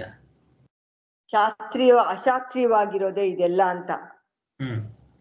ಇವಾಗ ಅಶಾಸ್ತ್ರೀಯವಾದ ಸ್ವಾಭಾವಿಕವಾದ ಜ್ಞಾನ ತಪಸ್ಸುಗಳಿಂದ ಅಂದ್ರೆ ಏನರ್ಥ? ಅಸತೋಮ ಸದ್ಗಮಯ. ಅಸತೋಮ ಸದ್ಗಮಯ ಅದರಿಂದ ಜಗತ್ತೆಲ್ಲ ಸೃಷ್ಟಿಯಾಗಿದೆ ಅಂತ. ಇವಾಗ ಅಶಾಸ್ತ್ರೀಯವಾದ ಸ್ವಾಭಾವಿಕವಾದ ಜ್ಞಾನ ತಪಸ್ಸುಗಳು ಅಂದ್ರೆ ಏನು? ಲೌಕಿಕವಾಗಿರೋದಲ್ಲ ಅಂತ. ಅಲ್ಲಲ್ಲ, ಅಶಾಸ್ತ್ರೀಯ ಅಂದ್ರೆ ಯಾವ್ದಪ್ಪ? ಲೌಕಿಕ. ಕರೆಕ್ಟ್ ತಾನೆ? ಅಲ್ಲೇ ಬಂದ್ರಿ. ಸ್ವಲ್ಪ ಸಾವಧಾನವಾಗಿ ಪ್ರಿಪೇರ್ ಆಗ್ಬೇಕು. ಇಲ್ಲಿ ಗೊತ್ತಾಗ್ತಾ ಇದೆಯಲ್ವಾ ಪ್ರಿಪರೇಷನ್ಸ್ ಅಲ್ಲಿ ದೋಷಗಳೇನು ಅಂತ? ಗೊತ್ತಾಗ್ತಾ ಇದೆ. ಸ್ವಲ್ಪ ಗಾಬರಿ ಪಡ್ಕೊಂಬೇಡಿ ಹೇಳ್ಬೇಕಾದ್ರೆ, ಹೊಸಬ್ರಲ್ಲ ನೀವೇನು ಹೇಳ್ಬೇಕಾದ್ರೆ. ಸ್ವಲ್ಪ ಯೋಚನೆ ಮಾಡಿ ಗೊತ್ತಾಗ್ಬಿಡುತ್ತೆ ಅದು. ಹೇಳಿ ಇವಾಗ. ಆ ಸ್ವಾಭಾವಿಕವಾದ ಜ್ಞಾನ ತಪಸ್ಸುಗಳಿಂದ ಜಗತ್ತನ್ನು ಜ್ಞಾನ ತಪಸ್ಸುಗಳು ಅಂದ್ರೆ ಯಾವ್ದು? ಅಶಾಸ್ತ್ರೀಯವಾದ ಜ್ಞಾನ ತಪಸ್ಸುಗಳು ಅಂತಂದ್ರೆ ಅದೇ ಅಸತೋಮ ಸದ್ಗಮಯನೇ ಸ್ವಾಭಾವಿಕವಾಗಿರೋದು ಅದು ಅಂತ. ಏನ್ ಹೇಳಿ ಅದೇನು ಅಂತ? ಮಾಮೂಲಿ ಮಾಡ್ತೀವಲ್ಲ, ನಮ್ಗೆ ಗೊತ್ತಿರೋ ಎಲ್ಲ ಪ್ರಸಿದ್ಧವಾಗಿರೋಂಥದ್ದು. ಶಾಸ್ತ್ರ ಏನ್ ತರ್ಬೇಕಾಗಿಲ್ಲ ನೀನು.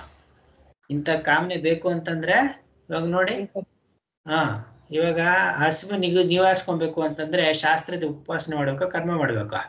ನಿಮ್ಗೆ ಹಸಿವಾಗ್ತಾ ಇದೆ, ಕರ್ಮ ಮಾಡ್ಬೇಕು. ಮಾಡೋದು ಪ್ರಾಣಿಗಳು ಮಾಡುತ್ತಾ ಕರ್ಮನ?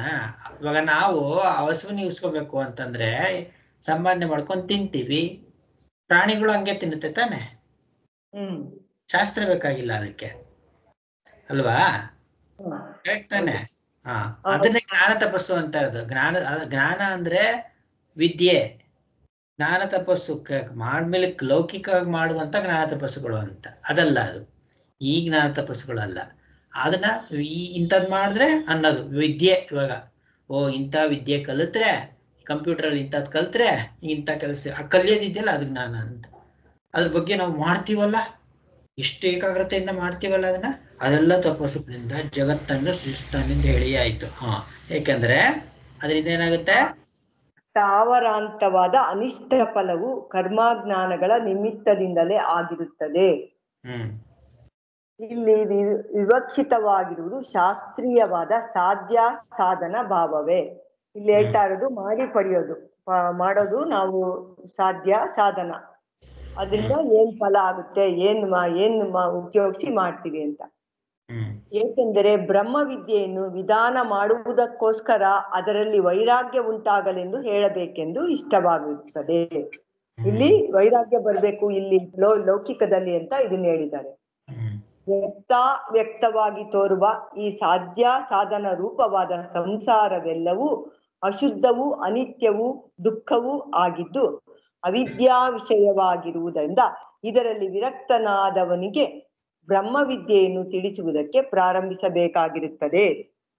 ಇದೆಲ್ಲ ಮಾಡಿ ಪಡೆಯೋದೆಲ್ಲ ಸಾಧ್ಯ ಸಾಧನ ಎಲ್ಲ ಅಶುದ್ಧ ಅನಿತ್ಯ ಆಗಿದೆ, ದುಃಖ ಆಗಿದೆ. ಮತ್ತೆ ದುಃಖ ಯೋನಯ ಏವತಿ ಅಂತ ಭಗವಂತ ಹೇಳ್ತಾನಲ್ಲ, ಅದರಿಂದ ಇದನ್ನ ಬಿಡಿಸಿ ವಿರಕ್ತಿ ಪಡ್ಕೊಂಡು ಬ್ರಹ್ಮವಿದ್ಯೆ ಹೇಳೋದಕ್ಕೋಸ್ಕರ ಇದನ್ನೆಲ್ಲ ಹೇಳಿದೆ, ಪ್ರಾರಂಭ ಮಾಡಿದೆ ಅಂತ.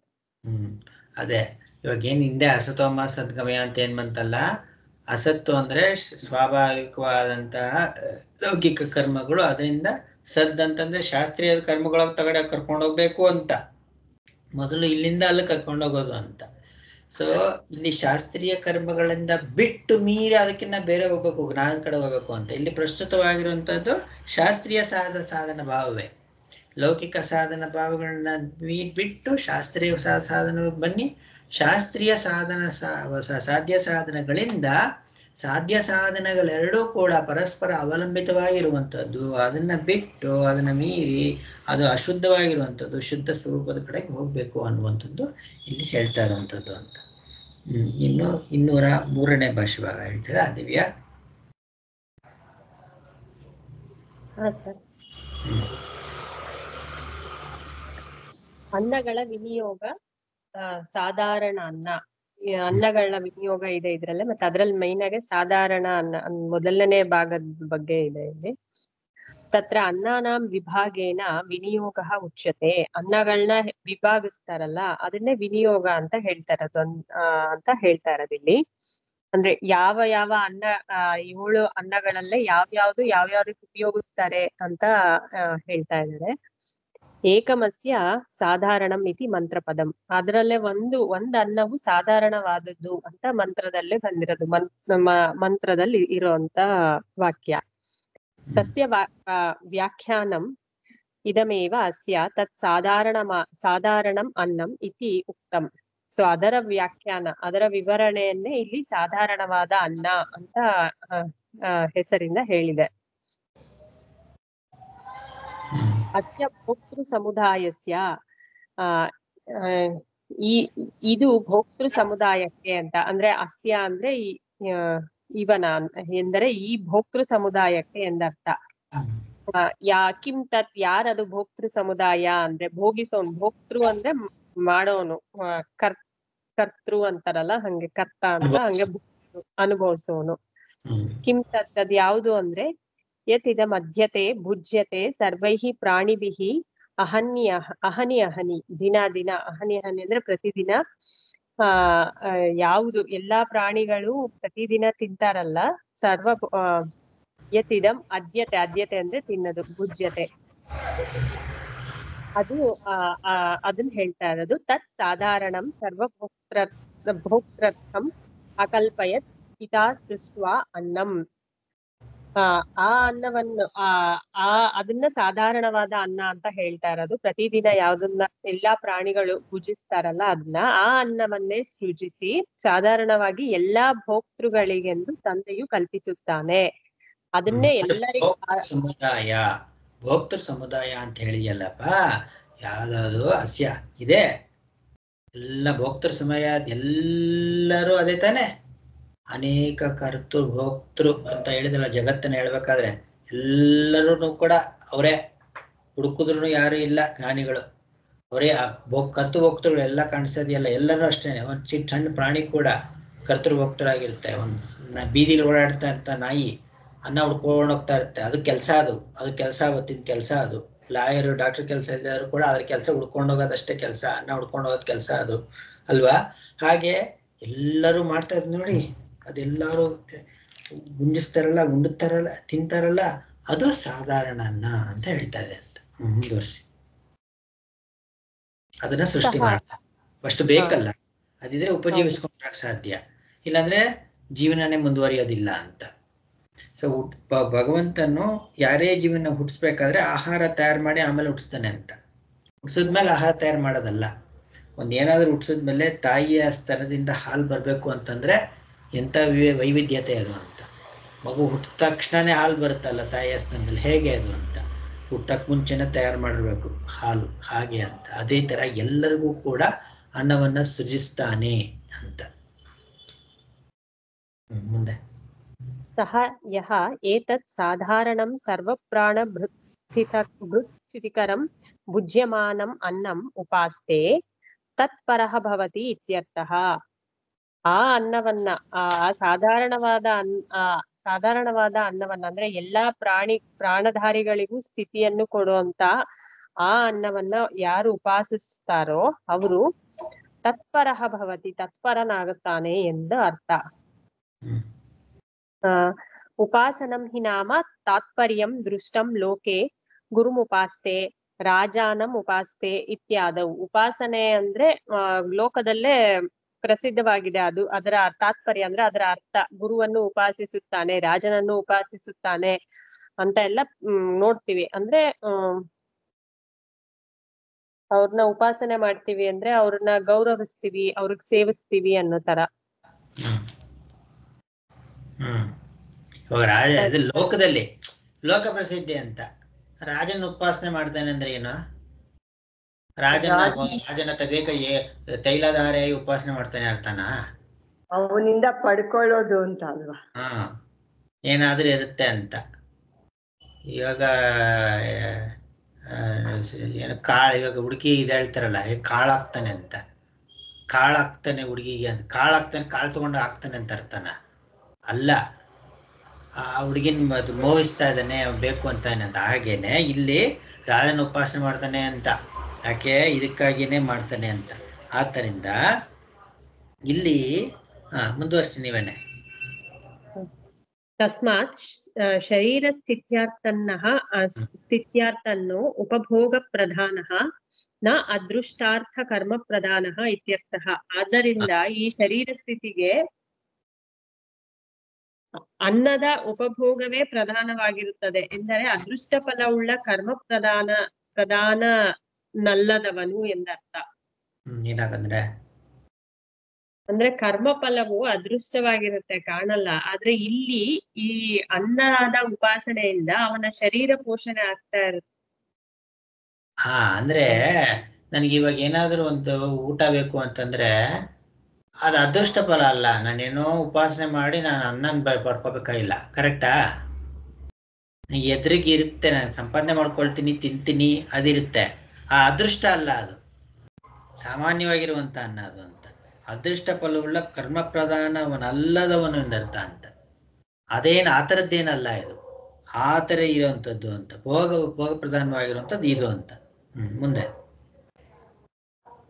ಸಹ ಏವಂ ಭೂತಃ ನ ಪಾಪ್ಮಾನಃ ಅಧರ್ಮಾತ್ ವ್ಯಾವರ್ತತೆ ನ ವಿಮುಚ್ಯತೆ ಇತ್ಯೇತತ್. ಅವನು ಈ ರೀತಿ ಇರೋದ್ರಿಂದ, ಈ ತರ ಇರೋದ್ರಿಂದ ಅವನು ಪಾಪದಿಂದ ಅಧರ್ಮದಿಂದ ಬಿಡುಗಡೆಯಾಗುವುದಿಲ್ಲ, ವಿಮುಕ್ತನಾಗುವುದಿಲ್ಲ ಎಂದು ಅಭಿಪ್ರಾಯ. ತಥಾಚ ಮಂತ್ರವರ್ಣ ಅಂತ ಪಾಪದಿಂದ ಬಿಡುಗಡೆ ಆಗೋದಿಲ್ಲ ಅಂತ ಯಾಕೆ ಅಂತ ವಿವರಿಸುತ್ತೆ ಅದನ್ನ. ತಥಾಚ ಮಂತ್ರವರ್ಣ ಮೋಘಮನ್ನಂ ವಿಂದತೆ ಇತ್ಯಾದಿ. ಸೊ ಅದಕ್ಕೆ ಮಂತ್ರ ಅದಕ್ಕೆ ಒಂದು ಮಂತ್ರನೂ ಉದಾಹರಣೆಯಾಗಿ ಹೇಳ್ತಾ ಇದ್ದಾರೆ.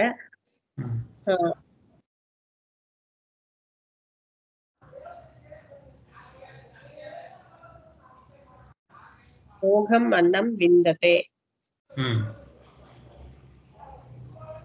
ಅವಿವೇಕಿಯಾದವನು ವ್ಯರ್ಥವಾದ ಅನ್ನವನ್ನು ಪಡೆದುಕೊಂಡರೆ ಅದ.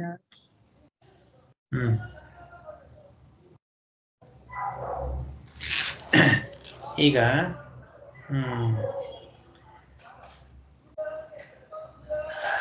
ಇವಾಗ ಭುಂಜತೆ ತ್ವಗಂ ಪಾಪ ಅಂತ ಹೇಳಿದಲ್ಲ ಭಗವಂತ. ಯಾಕೆ ಹೇಳಿದನ ಅದನ್ನ?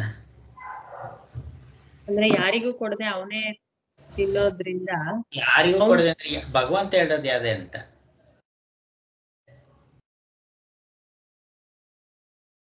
ಈ ಯಜ್ಞದಿಂದಲೇ ಇದೆಲ್ಲ ಆಗಿರುವಂಥದ್ದು. ಯಜ್ಞಂ ಪ್ರತಿಷ್ಠಿತಂ ಅಂತ. ಯಜ್ಞ ಆದ್ರಿಂದ ಆಗಿರೋದು ಕರ್ಮದಿಂದ ಆಗಿರೋದು ಅಂತ. ಪರ್ಜನ್ಯ ಆಗುವಂಥದ್ದು ಯಜ್ಞದಿಂದ ಆಗುವಂಥದ್ದು ಅಂತ. ಅದೆಲ್ಲ ಆಗಿರೋದಕ್ಕೆ ದೇವತೆಗಳ ಅನುಗ್ರಹ ಬೇಕು ಅಂತ. ದೇವತೆಗಳಿಂದ ಸಿಕ್ಕಿರುವಂತ ಅನ್ನವನ್ನ ದೇವತೆಗಳ ಅರ್ಪಿಸ್ತಾ ಇರೋ ನಾನ್ ತಿಂದ್ರೆ ಅದು ಕಳ್ತಾನ ಮಾಡಿ ತಿಂದಂಗೆ. ಕಳ್ತಾನ ಮಾಡಿ ತಿಂದಿದ್ದೇನದು? ಪಾಪ ಅಲ್ವಾ? ಸೊ ಇಲ್ಲಿ ಇದಕ್ಕೆ ಶಾಸ್ತ್ರ ಬೇಕಾಗಿಲ್ಲ ನಾವು ಮಾಡಿ ತಿನ್ನೋದಕ್ಕೆ, ಸಾಮಾನ್ಯನಕ್ಕೆ ಅಲ್ವಾ? ಶಾಸ್ತ್ರ ಬೇಕಾಗಿಲ್ಲ ಅಂದ್ರೆ ಏನು? ಶಾಸ್ತ್ರದ ಉಪಾಸನೆ ಅನ್ನೋದು ಧರ್ಮ ರೂಪವಾಗಿರುವಂಥದ್ದು, ಅಧರ್ಮ ರೂಪವಾಗಿರುವಂಥದ್ದು. ಧರ್ಮ ರೂಪ ಆಗಿರುವಂಥದ್ದು. ಶಾಸ್ತ್ರದಲ್ಲಿ ಹೇಳಿರುವಂತ ಕನಾನ ಕರ್ಮಗಳನ್ನ ಮಾಡಿದಾಗ ಪುಣ್ಯವೇ ಪ್ರಾಪ್ತಿ ಆಗುತ್ತೆ ನನಗೆ. ಆ ಪುಣ್ಯವೂ ಪಾಪ ಅನ್ನೋದ್ರ ಪ್ರಶ್ನೆ ಬೇರೆ. ಅದು ಬೇರೆ. ಅದು ಪುಣ್ಯದಿಂದ ಪಾಪನೇ ಇರುತ್ತೆ ಅನ್ನೋದ್ರೆ ಬೇರೆ, ಅದಲ್ಲ. ಹೀಗೆ ಇವಾಗ ನೀನು ತಿನ್ನುವ ಅನ್ನವನ್ನ ದೇವತೆಗಳ ಸಮರ್ಪಣೆ ಮಾಡಿ ತಿಂದ್ರೆ ಅದು ಶಾಸ್ತ್ರೀಯ ಕರ್ಮ ಆಗುತ್ತೆ. ಹಾಗೆ ತಿಂದ್ರೆ ಲೌಕಿಕ ಕರ್ಮ ಆಗುತ್ತೆ. ಪರಿಶೇಚನೆ ಮಾಡ್ಕೊಂಡು ತಿಂದ್ರೆ ಶಾಸ್ತ್ರೀಯ ಕರ್ಮ, ಹಾಗೆ ತಿಂದ್ರೆ ಲೌಕಿಕ ಕರ್ಮ.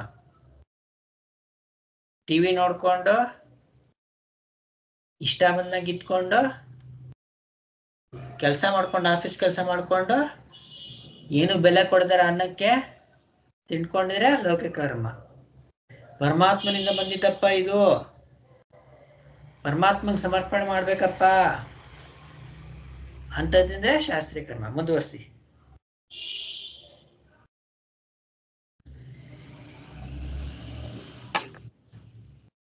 ಅದಕ್ಕೆ ಉದಾಹರಣೆಯಾಗಿ ಸ್ಮೃತಿ ವಾಕ್ಯನು ಹೇಳ್ತೇನೆ. ಸ್ಮೃತಿ ಅಪಿ ನ ಆತ್ಮಾರ್ಥಂ ಪಾಚಯೇತ್ ಅನ್ನಂ. ಆತ್ಮಾರ್ಥ ಅವನಿಗಾಗಿನೇ ಅವನು ಅನ್ನವನ್ನ ಪಚನೆ ಅಂದ್ರೆ ಮಾಡ್ಕೋಬಾರ್ದು, ಅವನಿಗಾಗೆ ಅಂತ ಮಾಡ್ಕೋಬಾರ್ದು. ಅದಾದ್ಮೇಲೆ ಅಪ್ರದಾಯೇಭ್ಯೋ ಯೋ ಭುಂಕ್ತೆ ಸ್ಥೇನ ಏವ ಸಹ ಅಂತ ಗೀತೆಯ ಉದಾಹರಣೆಯನ್ನು ಹೇಳ್ತಿದ್ದಾರೆ. ಅಂದ್ರೆ ದೇವತೆಗಳಿಗೆ ಕೊಡದೆ ಯಾರು ಅವನೇ ತಿಂತಾನೋ ಅವನು ಸ್ಥೇನ ಏವ ಸಹ ಅಂದ್ರೆ ಕಳ್ಳ ಅವನು ಅನ್ನೋ ತರ. ಸ್ಥೇನ ಏವ ಸಹ ಪಾರಾಯಣ ಮಾಡ್ಬೇಕಾದ್ರೆ ಟಣ್ ಅಂತ ನೆನಪು ಬರ್ಬೇಕಿದು ನೆಕ್ಸ್ಟ್ ಟೈಮ್, ಆಯ್ತಾ? ಹೀಗಿದೆ ಅಂತ. ಅನ್ನಾದೆ ಭ್ರೂಣ ಮಾಷ್ಟಿ ಇತ್ಯಾದಿ. ಭ್ರೂಣ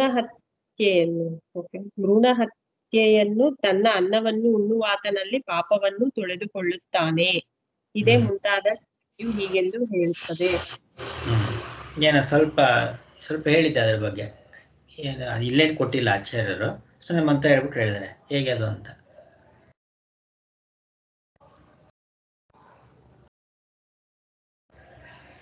ಇವಾಗ ಭ್ರೂಣಹತ್ಯೆ ದೋಷ ನಿವಾರಣೆಗೆ ಅನ್ನ ಕೊಟ್ಬಿಟ್ಟು ಅವನು ಅದನ್ನ ನಿವಾರಿಸ್ಕೊಂತಾನೆ ಅಂತ ತೊಳ್ಕೊಳ್ತಾನೆ ಅಂತ ಇದೆ. ಹೇಗೆ ಅಂತ ಹೇಳ್ತೀರಾ?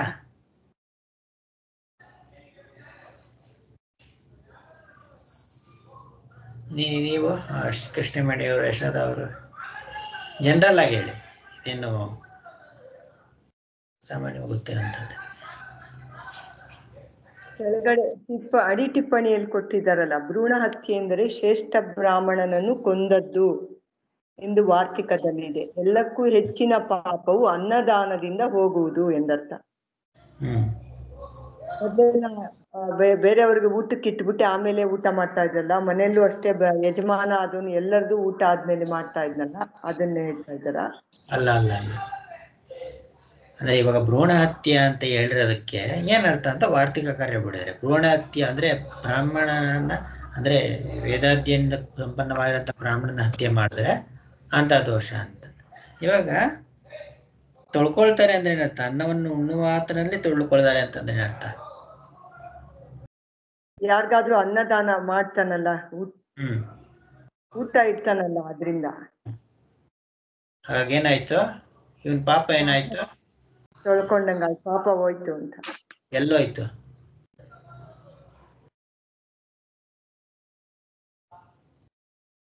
ಸಿಂಪಲ್ ಆಗಿದೆ, ಕ್ಯಾಚ್ ಮಾಡಕ್ ಆಗ್ತಾ ಇಲ್ವಾ? ಎಲ್ಲೋಗುತ್ತೆ ಪಾಪ? ತೊಳ್ಕೊಳ್ತಾನೆ ಅಂದ್ರೆ ಏನರ್ಥ? ಪಾಪ ಕಳಿಯುತ್ತೆ ಅಂತ. ಎಲ್ಲಿ? ದಾನ ಕೊಡ್ತಾನಲ್ಲ ಅವನಲ್ಲಿ ಹೋಗುತ್ತೆ ಅದು. ಹಾ ಸರಿ ಜ್ಞಾಪಕ ಬಂತು. ದಾನ ಕೊಡ್ತಾರೆ, ಅವ್ರು ತಗೊಂಡಂಗ ಆಗುತ್ತೆ ಅದನ್ನ, ಪಾಪನ ಟ್ರಾನ್ಸ್ಫರ್ ಮಾಡ್ತಾನೆ ಅಂತ. ದಾನಕ್ಕೂ ಸಹಾಯಕ್ಕೂ ಬಹಳ ವ್ಯತ್ಯಾಸ ಇದೆ. ದಾನ ಅಂತಂದ್ರೆ ಅಷ್ಟು ಕಷ್ಟ, ಅದು ದಾನ ತಗೊಳೋರು ಕಷ್ಟ.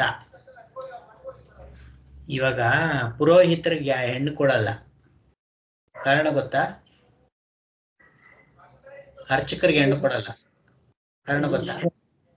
ಆದ್ರೆ ಎಲ್ಲರಿಂದನೂ ದಾನ ತಗೊಂಡಿರ್ತಾರೆ ಅವರು, ಅದರಿಂದ ಪಾಪ ಬರುತ್ತೆ. ಅದು ಪಾಪಕ್ಕೆ ಪ್ರಾಯಶ್ಚಿತ್ತ ಮಾಡ್ಕೋಬೇಕು ಅವರು. ದಾನ ತಗೊಳೋದು ಮುಖ್ಯ ಅಲ್ಲ, ಅದು ಪ್ರಾಯಶ್ಚಿತ್ತ ಮಾಡ್ಕೊಳ್ಬೇಕು ಅವರು. ಮೊನ್ನೆಲ್ಲ ಹೋಗಿದ್ವಿ ನವಗ್ರಹ ದೇವಸ್ಥಾನದಲ್ಲಿ ನಾವು ಒಂದೊಂದು ಧಾನ್ಯಗಳು ಕೊಡ್ಬೇಕು ಅಂತ ಇದೆ. ಒಂದೊಂದು ಗ್ರಹಕ್ಕೆ ಒಂದೊಂದು ಧಾನ್ಯ ಅಂತ ಇದೆ. ಉದ್ದಿನ ಕಾಳು ದೇವರಿಗೆ, ಎಳ್ಳು ದೇವರಿಗೆ ಅಂತ ಕೊಟ್ಮೇಲೆ, ದಾನ ಕೊಟ್ಮೇಲೆ ನಾವು ಉದ್ದಿನ ಕಾಳು ಕೊಡ್ತಾ ಇದ್ವಿ, ಅದ್ರ ಜೊತೆಗೆ ಫೀಸ್ ಬೇರೆ. ಅಲ್ಲಿ ಯಾಕೆ ಹೇಳಿ ಫೀಸು? ಅದನ್ನ ಇದ್ ಮಾಡ್ಕೊಳಕ್ಕೆ, ಜೀರ್ಣಿಸ್ಕೋಬೇಕು ಅದನ್ನ. ದಾನ ಕೊಡೋದಲ್ಲ, ದಾನ ತಗೊಳೋರು ಜೀರ್ಣಿಸ್ಕೊಬೇಕು. ಮುಖ್ಯವಾದ ವಿಷಯ ಇದು, ನೆನಪಿಸ್ಕೊಳ್ಳಿ. ದಾನ ಏನೋ ಕೊಟ್ಬಿಟ್ಟು ಅನ್ನೋದಲ್ಲ. ದಾನ ಕೊಡೋನು ತಗೊಳೋರು ಇರ್ತಾರಲ್ಲ, ಜೀರ್ಣಿಸ್ಕೊಳಕ್ಕಾದ್ರೆ ತಗೊಂತಾರಿಲ್ಲ, ತಗೊಳಲ್ಲ ಯಾರು ದಾನನ. ದಾನ ತಗೊಂಡ್ಮೇಲೆ ಜೀರ್ಣಿಸ್ಕೊಳೋದು ಹೇಗೆ? ಅವರು ಪ್ರಾಯಶ್ಚಿತ್ತ ಮಾಡ್ಕೊಳ್ಬೇಕು ಅದಕ್ಕೆ. ಅವರು ಆ ಪ್ರಾಯಶ್ಚಿತ್ತ ಮಾಡ್ಕೊಳ್ಳೋ ಕಾಂಪನ್ಸೇಷನ್ ಏನು ಅಂತಂದ್ರೆ ಎಕ್ಸ್ಟ್ರಾ ದುಡ್ಡು ಕೊಡ್ಬೇಕು ಅವ್ರಿಗೆ. ಏನ್ ದಾನ ಇವಾಗ ಏನು ಒಂದು ತಿಳ್ಕೊಳ್ಳಿ. ಇಲ್ಲಿ ಶಾಸ್ತ್ರದಲ್ಲಿ ಬೇರೆ ಬೇರೆ ರೀತಿಯಂತ ದಾನ ಇದೆ. ಇವಾಗ ನವಗ್ರಹಗಳಿಗೆ ನವಧಾನ್ಯಗಳು ದಾನ. ಸೊ ಅದೇ ತರ ನೀವು ಮಹಾಭಾರತ ಓದಿದ್ರೆ ಗೊತ್ತಾಗುತ್ತೆ. ನಾನು ಅದಕ್ಕೆ 1000 ಸತಿ ಹೇಳ್ತಾ ಇರ್ತೀನಿ, ಮಹಾಭಾರತ ಓದಿ, ರಾಮಾಯಣ ಓದಿ, ಪುರಾಣಗಳನ್ನ ಓದಿ. ಎಷ್ಟೋ ವಿಷಯಗಳು, ಶ್ರುತಿ ವಿಷಯಗಳು ಗೊತ್ತಾಗುತ್ತೆ ಚೆನ್ನಾಗಿ ನಮ್ಗೆ. ಅಲ್ಲಿ ತಿಲದಾನ, ಮಹಿಷದಾನ, ಭೂದಾನ, ಸ್ವರ್ಣದಾನ ಎಲ್ಲ ಹೇಳಿದೆ. ಆದ್ರೆ ಏನು ತುಂಬಾ ತಿಲದಾನ ಕೊಡ್ಬೇಕಲ್ಲ, ಹಿಂದೆ ಎಲ್ಲ ತಗೊಂತಾ ಇರ್ಲಿಲ್ಲ. ಎಷ್ಟೋ ಜನ ಎಷ್ಟು ದುಡ್ಡು ಕೊಟ್ಟು ತಗೊಳಲ್ಲ ಅಂತ ಇದ್ರು. ಯಾರಪ್ಪ ಅಂತ, ಯಾಕಂದ್ರೆ ಅವ್ರಿಗೆ ಗೊತ್ತಿತ್ತು. ಸೊ ಇವಾಗ ನೋಡಿ, ಜ್ಯೋತಿಷಿಗಳು ನಂಬೋರು ಅಲ್ಲಿ ಹೇಳಿರ್ತಾರೆ, ಆರೋಗ್ಯ ಸರಿಯಾಗಿಲ್ಲ ಅಂತಂದ್ರೆ ದೋಷ ಇದೆ ನಿಮ್ಮಲ್ಲಿ, ದಾನ ಮಾಡಿ ತೀರ್ಸ್ಕೊಳ್ಳಿ ಅದನ್ನ ಅಂತ. ಇಂಥ ಕಡೆ ಇಂತಿದ್ದ ದಾನ ಕೊಡಿ ಅಂತಾರೆ. ತಗೊಂಡು ಏನಾಯ್ತು? ತೊಳ್ಕೊಂಡಂಗ ಆಯ್ತದು. ಇವಂದೇನೋ ಹೋಯ್ತು, ತಗೊಂಡವ್ರು. ಹಾಗಾಗಿ ಆ ಥರದ್ದು ಇರುತ್ತೆ ಅಂತ. ಅರ್ಥ ಆಯ್ತಲ್ಲ? ಡೌಟ್ ಇದೆಯೇನಾದ್ರು? ಇಲ್ಲ, ಜ್ಞಾಪಕ ಬರ್ಲಿಲ್ಲ. ನೀವ್ ಹೇಳಿದ್ರು ಅವತ್ತೇ ಹೇಳಿದ್ರಿ, ಜ್ಞಾಪಕ ಬರ್ಲಿಲ್ಲ. ದಿವ್ಯಾ, ಯಶೋಧ ಅವ್ರು ಗೊತ್ತಾಯ್ತಾ ಇದು? ಆಯ್ತು. ಸರಿ, ಮುಂದುವರ್ಸಿ. ತಸ್ಮಾತ್ ಪುನಃ ಪಾಪ್ಮಾನಃ ನ ವ್ಯಾವರ್ತತೆ ಮಿಶ್ರಂ ಹಿ ಏತತ್. ಅಂದ್ರೆ ಆದ್ದರಿಂದ ಪಾಪದಿಂದ ಬಿಡುಗಡೆಯಾಗುವುದಿಲ್ಲವೆಂಬುದು ಏತಕ್ಕೆ ಅಂತ ಕೇಳ್ತಾ ಇದ್ದಾರೆ. ಯಾಕೆಂದ್ರೆ ಅಲ್ಲಿ ಮೇಲೆ ಪಾಪದಿಂದ ಬಿಡುಗಡೆ ಆಗ್ತಾನೆ ಅಂತ ಇದೆಯಲ್ಲ, ಮತ್ತೆ ಯಾಕೆ ಹಿಂಗ್ ಹೇಳೋದು ಅಂತ ಕೇಳ್ತಾ ಇದ್ದಾರೆ. ಅದಕ್ಕೆ ಮಿಶ್ರಂ ಹಿ ಏತತ್ ಅಂದ್ರೆ ಇದು ಮಿಶ್ರವಾಗಿದೆ. ಸರ್ವೇಷಾಂ ಹಿ ತ್ವಂ ತತ್ ತದ ಪ್ರವಿಭಕ್ತಂ ಯತ್ ಪ್ರಾಣಿಭಿಃ ಭುಜ್ಯತೆ. ಏನಕ್ಕೆ ಅಂದ್ರೆ ಅದು ಸರ್ವೇಶಾಮ್ ಅಂದ್ರೆ ಬೇರೆಯವ್ರಿಗೂ ಎಲ್ಲ ತತ್ ಪ್ರವಿಭಕ್ತಂ. ಸೊ ಅಂದ್ರೆ ಅವ್ರಿಗೂ ಹಂಚ್ತಾನೆ ಅವನು ಅದನ್ನ. ಆದ್ದರಿಂದ ಪ್ರಾಣಿಗಳು ಎಲ್ಲ ಅದನ್ನ ತಿಂತಾರಲ್ವಾ, ಅದು ಅವಾಗ ಎಲ್ಲರ ಸ್ವತ್ತಾಗ್ಬಿಡತ್ತೆ. ಅದು ಅವ್ರಿಗೆ ಅಂದ್ರೆ ಅವ್ರ ಸ್ವತ್ತಾಗೋಗ್ಬಿಡತ್ತೆ. ಅದು ಎಲ್ಲರಿಗೂ ಸೇರಿದ್ದನ್ನ ನಾನ್ ತಿಂತಾ ಇದ್ದೀನಿ. ಎಲ್ಲರಿಗೂ ಸೇರಿದ ಅನ್ನವನ್ನ ನಾನ್ ತಿಂತಾ ಇದ್ದೀನಿ. ನನ್ನ ತೃಪ್ತಿ ಆಗ್ಬಿಟ್ರೆ ಅಂದ್ರೆ ಭಾವ, ತಿನ್ಬೇಕಾದ್ರೆ ಇರುವಂತ ಭಾವ ಇರೋದು ಮುಖ್ಯ ಅಲ್ಲಿ. ಎಲ್ಲರಿಗೂ ಸೇರಿದಂತ ಅನ್ನ ನಾನ್ ತಿಂತಾ ಇದ್ದೀನಿ ಅಂತ. ಇವಾಗ ಇವರು ಶ್ರೀಧರ ಸ್ವಾಮಿಗಳ ಚರಿತ್ರೆ ನೋಡಿದ್ರೆ, ಅವರು ಭಿಕ್ಷೆ ಸ್ವೀಕರಿಸಿದ್ಮೇಲೆ ಅವರು ಅದನ್ನ ಹಸುಗಳಿಗೆ, ಮೀನುಗಳಿಗೆ, ಪಕ್ಷಿಗಳಿಗೆ ಎಲ್ಲಕ್ಕೂ ಕೊಟ್ಟು ತಾವು ಉಳಿದದ್ದನ್ನ ನೀರ್ನ ತೊಳ್ಕೊಂಡು ಉಪ್ಪು ಖಾರ ಬಿಟ್ಟು ತಿಂತಾ ಇದ್ರು ಅಂತ. ಅಂದ್ರೆ ಅವ್ರು ನೋಡಿ, ಭಿಕ್ಷೆ ಸ್ವೀಕರಿಸಿದ್ರು ಕೂಡ ಎಲ್ಲರಿಗೂ ಸೇರಿದ್ದಿದು ಅಂತ, ಹಾಕ್ ತಿಂತಾ ಇದ್ರು ಅಂತ. ಅದು ನಿಜವಾದ್ದು. ಅದು ಏನು ಪಾಪ ಬರಲ್ಲ ಅದರೊಳಗೆ. ಮತ್ತೆ ವಿಷ್ಣು ಪುರಾಣದಲ್ಲಿದೆ. ವಿಷ್ಣು ಪುರಾಣದಲ್ಲಿ ಮನೆ ಯಜಮಾನೆ ಆ ಥರ ಇರ್ಬೇಕು, ಹೆಂಡತಿ ಆ ಥರ ಇರ್ಬೇಕು, ಮಗ ಆ ಥರ ಇರ್ಬೇಕು, ಮಗಳೇ ಆ ಥರ ಇರ್ಬೇಕು, ಸೊಸೆ ಆ ಥರ ಇರ್ಬೇಕು, ಎಲ್ಲ ಇದೆ ಅದ್ರೊಳಗೆ. ಯಜಮಾನಿ ಆ ಥರ ಇರ್ಬೇಕಾದ್ರೆ ಅಂತ ಹೇಳ್ಬೇಕಾದ್ರೆ ಮನೆಯವರೆಲ್ಲರೂ ಊಟ ಆದ್ಮೇಲೆ ಅವ್ನು ತಿನ್ಬೇಕು ಅಂತ ಇದೆ. ಪತ್ನಿ ಆ ಥರ ಇರ್ಬೇಕು ಅಂದ್ರೆ ಮನೆಯವರೆಲ್ಲ ಊಟ ಆದ್ಮೇಲೆ ಅವಳು ತಿನ್ಬೇಕು ಅಂತ ಇದೆ. ಮಗ ಆ ಥರ ಹೇಳ್ಬೇಕು ಅಂದ್ರೆ ಮನೆಯವರೆಲ್ಲ ಊಟ ಆದ್ಮೇಲೆ ಅವ್ನು ತಿನ್ಬೇಕು ಅಂತದೆ. ಅಂದ್ರೆ ಕಾಂಟ್ರಡಿಕ್ಟರಿ ಅಲ್ಲ ಇದು. ಎಲ್ಲರಿಗೂ ತೃಪ್ತಿ ಆದ್ಮೇಲೆ ನಾನು ತಿನ್ಬೇಕು ಅಂತ ಏನಾದ್ರು ಮಾಡಿದ್ರೆ, ಅದಕ್ಕೆ ಹಿಂದೆ ನಾವು ಬೇರೆ ಕೊಟ್ಟು ತಿನ್ನೋದು ಅಂತ. ಏನಾದ್ರು ಕೊಡ್ಬೇಕಾದ್ರೆ ಕೊಟ್ಟು ತಿನ್ಬೇಕು ಅಂತ. ಇದು ನೋಡಿ, ಇವಲ್ಲ ನಾವು ಒಂದು ಸಿನಿಮಾನೇ ಬಂದು ಭಕ್ತ ಸಿರಿಯಾಳ, ಅತಿಥಿಗಳಿಗೆ ಕೊಡದೆ ಅವ್ನು ತಿಂತಾ ಇರ್ಲಿಲ್ಲ ಅಂತ. ಆ ಥರ ವ್ರತ ತುಂಬಾ ಜನ ಇಟ್ಕೊಂಡಿರ್ತಾ ಇದ್ರು. ಮತ್ತೆ ಇದು ಭಾಷ್ಕಲಿ ಆಚಾರ ಕಥೆ ಹೇಳ್ತಾರಲ್ಲ, ಅದ್ರೊಳಗೂ ಅತಿಥಿಗೆ ಹಾಕ್ತಾರ, ಅತಿಥಿಗೆ ಕೊಡ್ದಾರ ಅವ್ನು ತಿಂತಾನೆ ಇರ್ಲಿಲ್ಲ ಅಂತ. ಇದು ಆಯ್ತಾ? ಹೀಗೆ ಎಕ್ಸ್ಪ್ಲೇನ್ ಮಾಡಿ ಹೇಳ್ಬೇಕು ದಿವ್ಯಾ. ನೀವು ನಾನು ಕಾಯ್ತೀನಿ ನೀವು ಹೇಳಿ ಅಂತ ಮುಂದುವರ್ಸ್ಬಿಡ್ತೀರಾ, ಆವಾಗ ನಾನು ಹೋಲ್ಡ್ ಮಾಡೋದು. ಇಲ್ಲಾಂದ್ರೆ ನಾನು ಹೇಳಕ್ಕೆ ಹೋಗಲ್ಲ. ಸರಿ ನೆಕ್ಸ್ಟ್.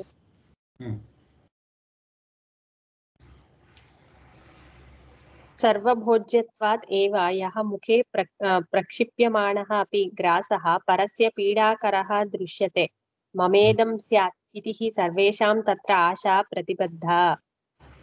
So, ಏನಕ್ಕೆ ಅವನ್ ಎಲ್ಲಾರ್ಗೂ ಹಂಗೆ ಹಂಚಿ ತಿನ್ಬೇಕು ಅಂದ್ರೆ ಸರ್ವಭೋಜ್ಯತ್ವಾತ್ ಅದು ಆಕ್ಚುಲ್ ಆಗಿ ಎಲ್ಲರಿಗೂ ಭೋಜ್ಯವಾಗಿರುತ್ತೆ, ಅವನೊಬ್ಬನಿಗೆ ಅಲ್ಲ. ಸೊ ಅವನು ಅದನ್ನ ತಿಂತಾ ಇದ್ದಾನೆ ಅಂದಾಗ ಏನಾಗಿರುತ್ತೆ ಅಂದ್ರೆ ಬೇರೆಯವರಿಗೆ ಅದು ಪೀಡಾಕರಹ ದೃಶ್ಯತೆ ಅಂದ್ರೆ ನಾನು ಅದನ್ನ ತಿನ್ಬಹುದಿತ್ತಲ್ಲ, ಅದ್ ನನ್ಗೂ ಸೇರಿದ್ದು ಅನ್ನೋ ತರ ಅನ್ಸ್ತಾ ಇರುತ್ತೆ ಬೇರೆಯವ್ರಿಗೆ. ಸೊ ಮಮೇದಂ ಸ್ಯಾತ್, ಅದ್ ನಂದಾಗ್ಬೇಕಿತ್ತಲ್ವಾ ಅಂತ ಅನ್ನಿಸ್ತಾ ಇರುತ್ತೆ. ಆದ್ದರಿಂದ ಅವನು ಎಲ್ಲರಿಗೂ ಫಸ್ಟೇ ಹಂಚಿ ಅಷ್ಟೇ ಅಲ್ಗ ಪಾಪ ಅಂಟ್ಕೊಂಡ್ಬಿಡುತ್ತೆ ಅಷ್ಟೇ. ಅದು ಅಂತ ತಿನ್ನ ಪಾಪ ಅಂಟ್ಕೊಂಡ್ಬಿಡುತ್ತೆ. ಯಾರ ಅಯ್ಯೋ ನನ್ ಸೇರ್ಬೇಕಾದ್ರೆ ಅವನು ನೋಡಿ ತಿಂತಾ ಇದ್ದಾನೆ ಅಂತ ಅನ್ಕೊಂಡ್ರೆ ಸಾಕು. ನೆಟ್ಕೆ ಮುರಿಯೋದು ಅಂತಾರ ಹಾಳಾಗಿ ಹೋಗ್ಲಿ ಅಂತ. ನಿಜವಾಗ್ಲೂ ಆಗುತ್ತೆ ಅದು, ಸುಮ್ನೆ ಅಲ್ಲ ಅದೆಲ್ಲ. ಈಗ ನೆಟ್ಕೆ ಮುರಿದು ಅವ್ನು ಹಾಳಾಗಿ ಹೋಗ್ಲಿ ಅಂತ ಅನ್ಬಿಟ್ರೆ ಸಾಕು, ಅಂಟ್ಬಿಡುತ್ತೆ ಅದು. ಎಂದ್ರಲ್ಲಿ ಯಾವ್ದ್ರಾಗ ಅಂಟುತ್ತೆ? ಸ್ವೀಕರಿಸ್ತೀವಲ್ಲ ಅನ್ನದಲ್ಲಿ ಅಂತ. ಆಯ್ತಾ? ನೆಕ್ಸ್ಟ್. ಸೊ ಎಲ್ಲರ ಆಶೆನೂ ಅದ್ರಲ್ಲಿ ಇರುತ್ತೆ, ಅದರಿಂದ ಅವ್ನು ಹಂಚಿ ತಿನ್ಬೇಕು. ತಸ್ಮಾತ್ ನ ಪರಂ ಅಪೀಡಯಿತ್ವ ಗ್ರಸಿತುಂ ಅಪಿ ಶಕ್ಯತೆ. ಓಕೆ, ಯಾರಿಗೂ ಪೀಡೆ ಮಾಡದೆ ಅಂದ್ರೆ ಯಾರಿಗೂ ತೊಂದರೆ ಕೊಡದೆ ಗ್ರಹಿಸುವುದು ಕೂಡ ನ ಶಕ್ಯತೆ, ಅದು ಕೂಡ ಆಗೋಂಗೆ ಆಗಲ್ಲ, ಅದು ಕೂಡ ಕಷ್ಟ ಇದೆ. ದುಷ್ಕೃತಂ ಮಾನುಷಾಣಂ ಇತ್ಯಾದಿ ಮರಣಾರ್ಥ ದುಷ್ಕೃತವಾಗಿದೆ ಅಂತ ಇನ್ನೊಂದು ಸ್ಮರಣೆಯಿಂದ, ಅಂದ್ರೆ ಇದು ಎಲ್ಲಿಂದ ಬಂದಿದ್ದು ಅಂತ ಸ್ಮೃತಿ ವಾಕ್ಯದಿಂದ ಇದೆ.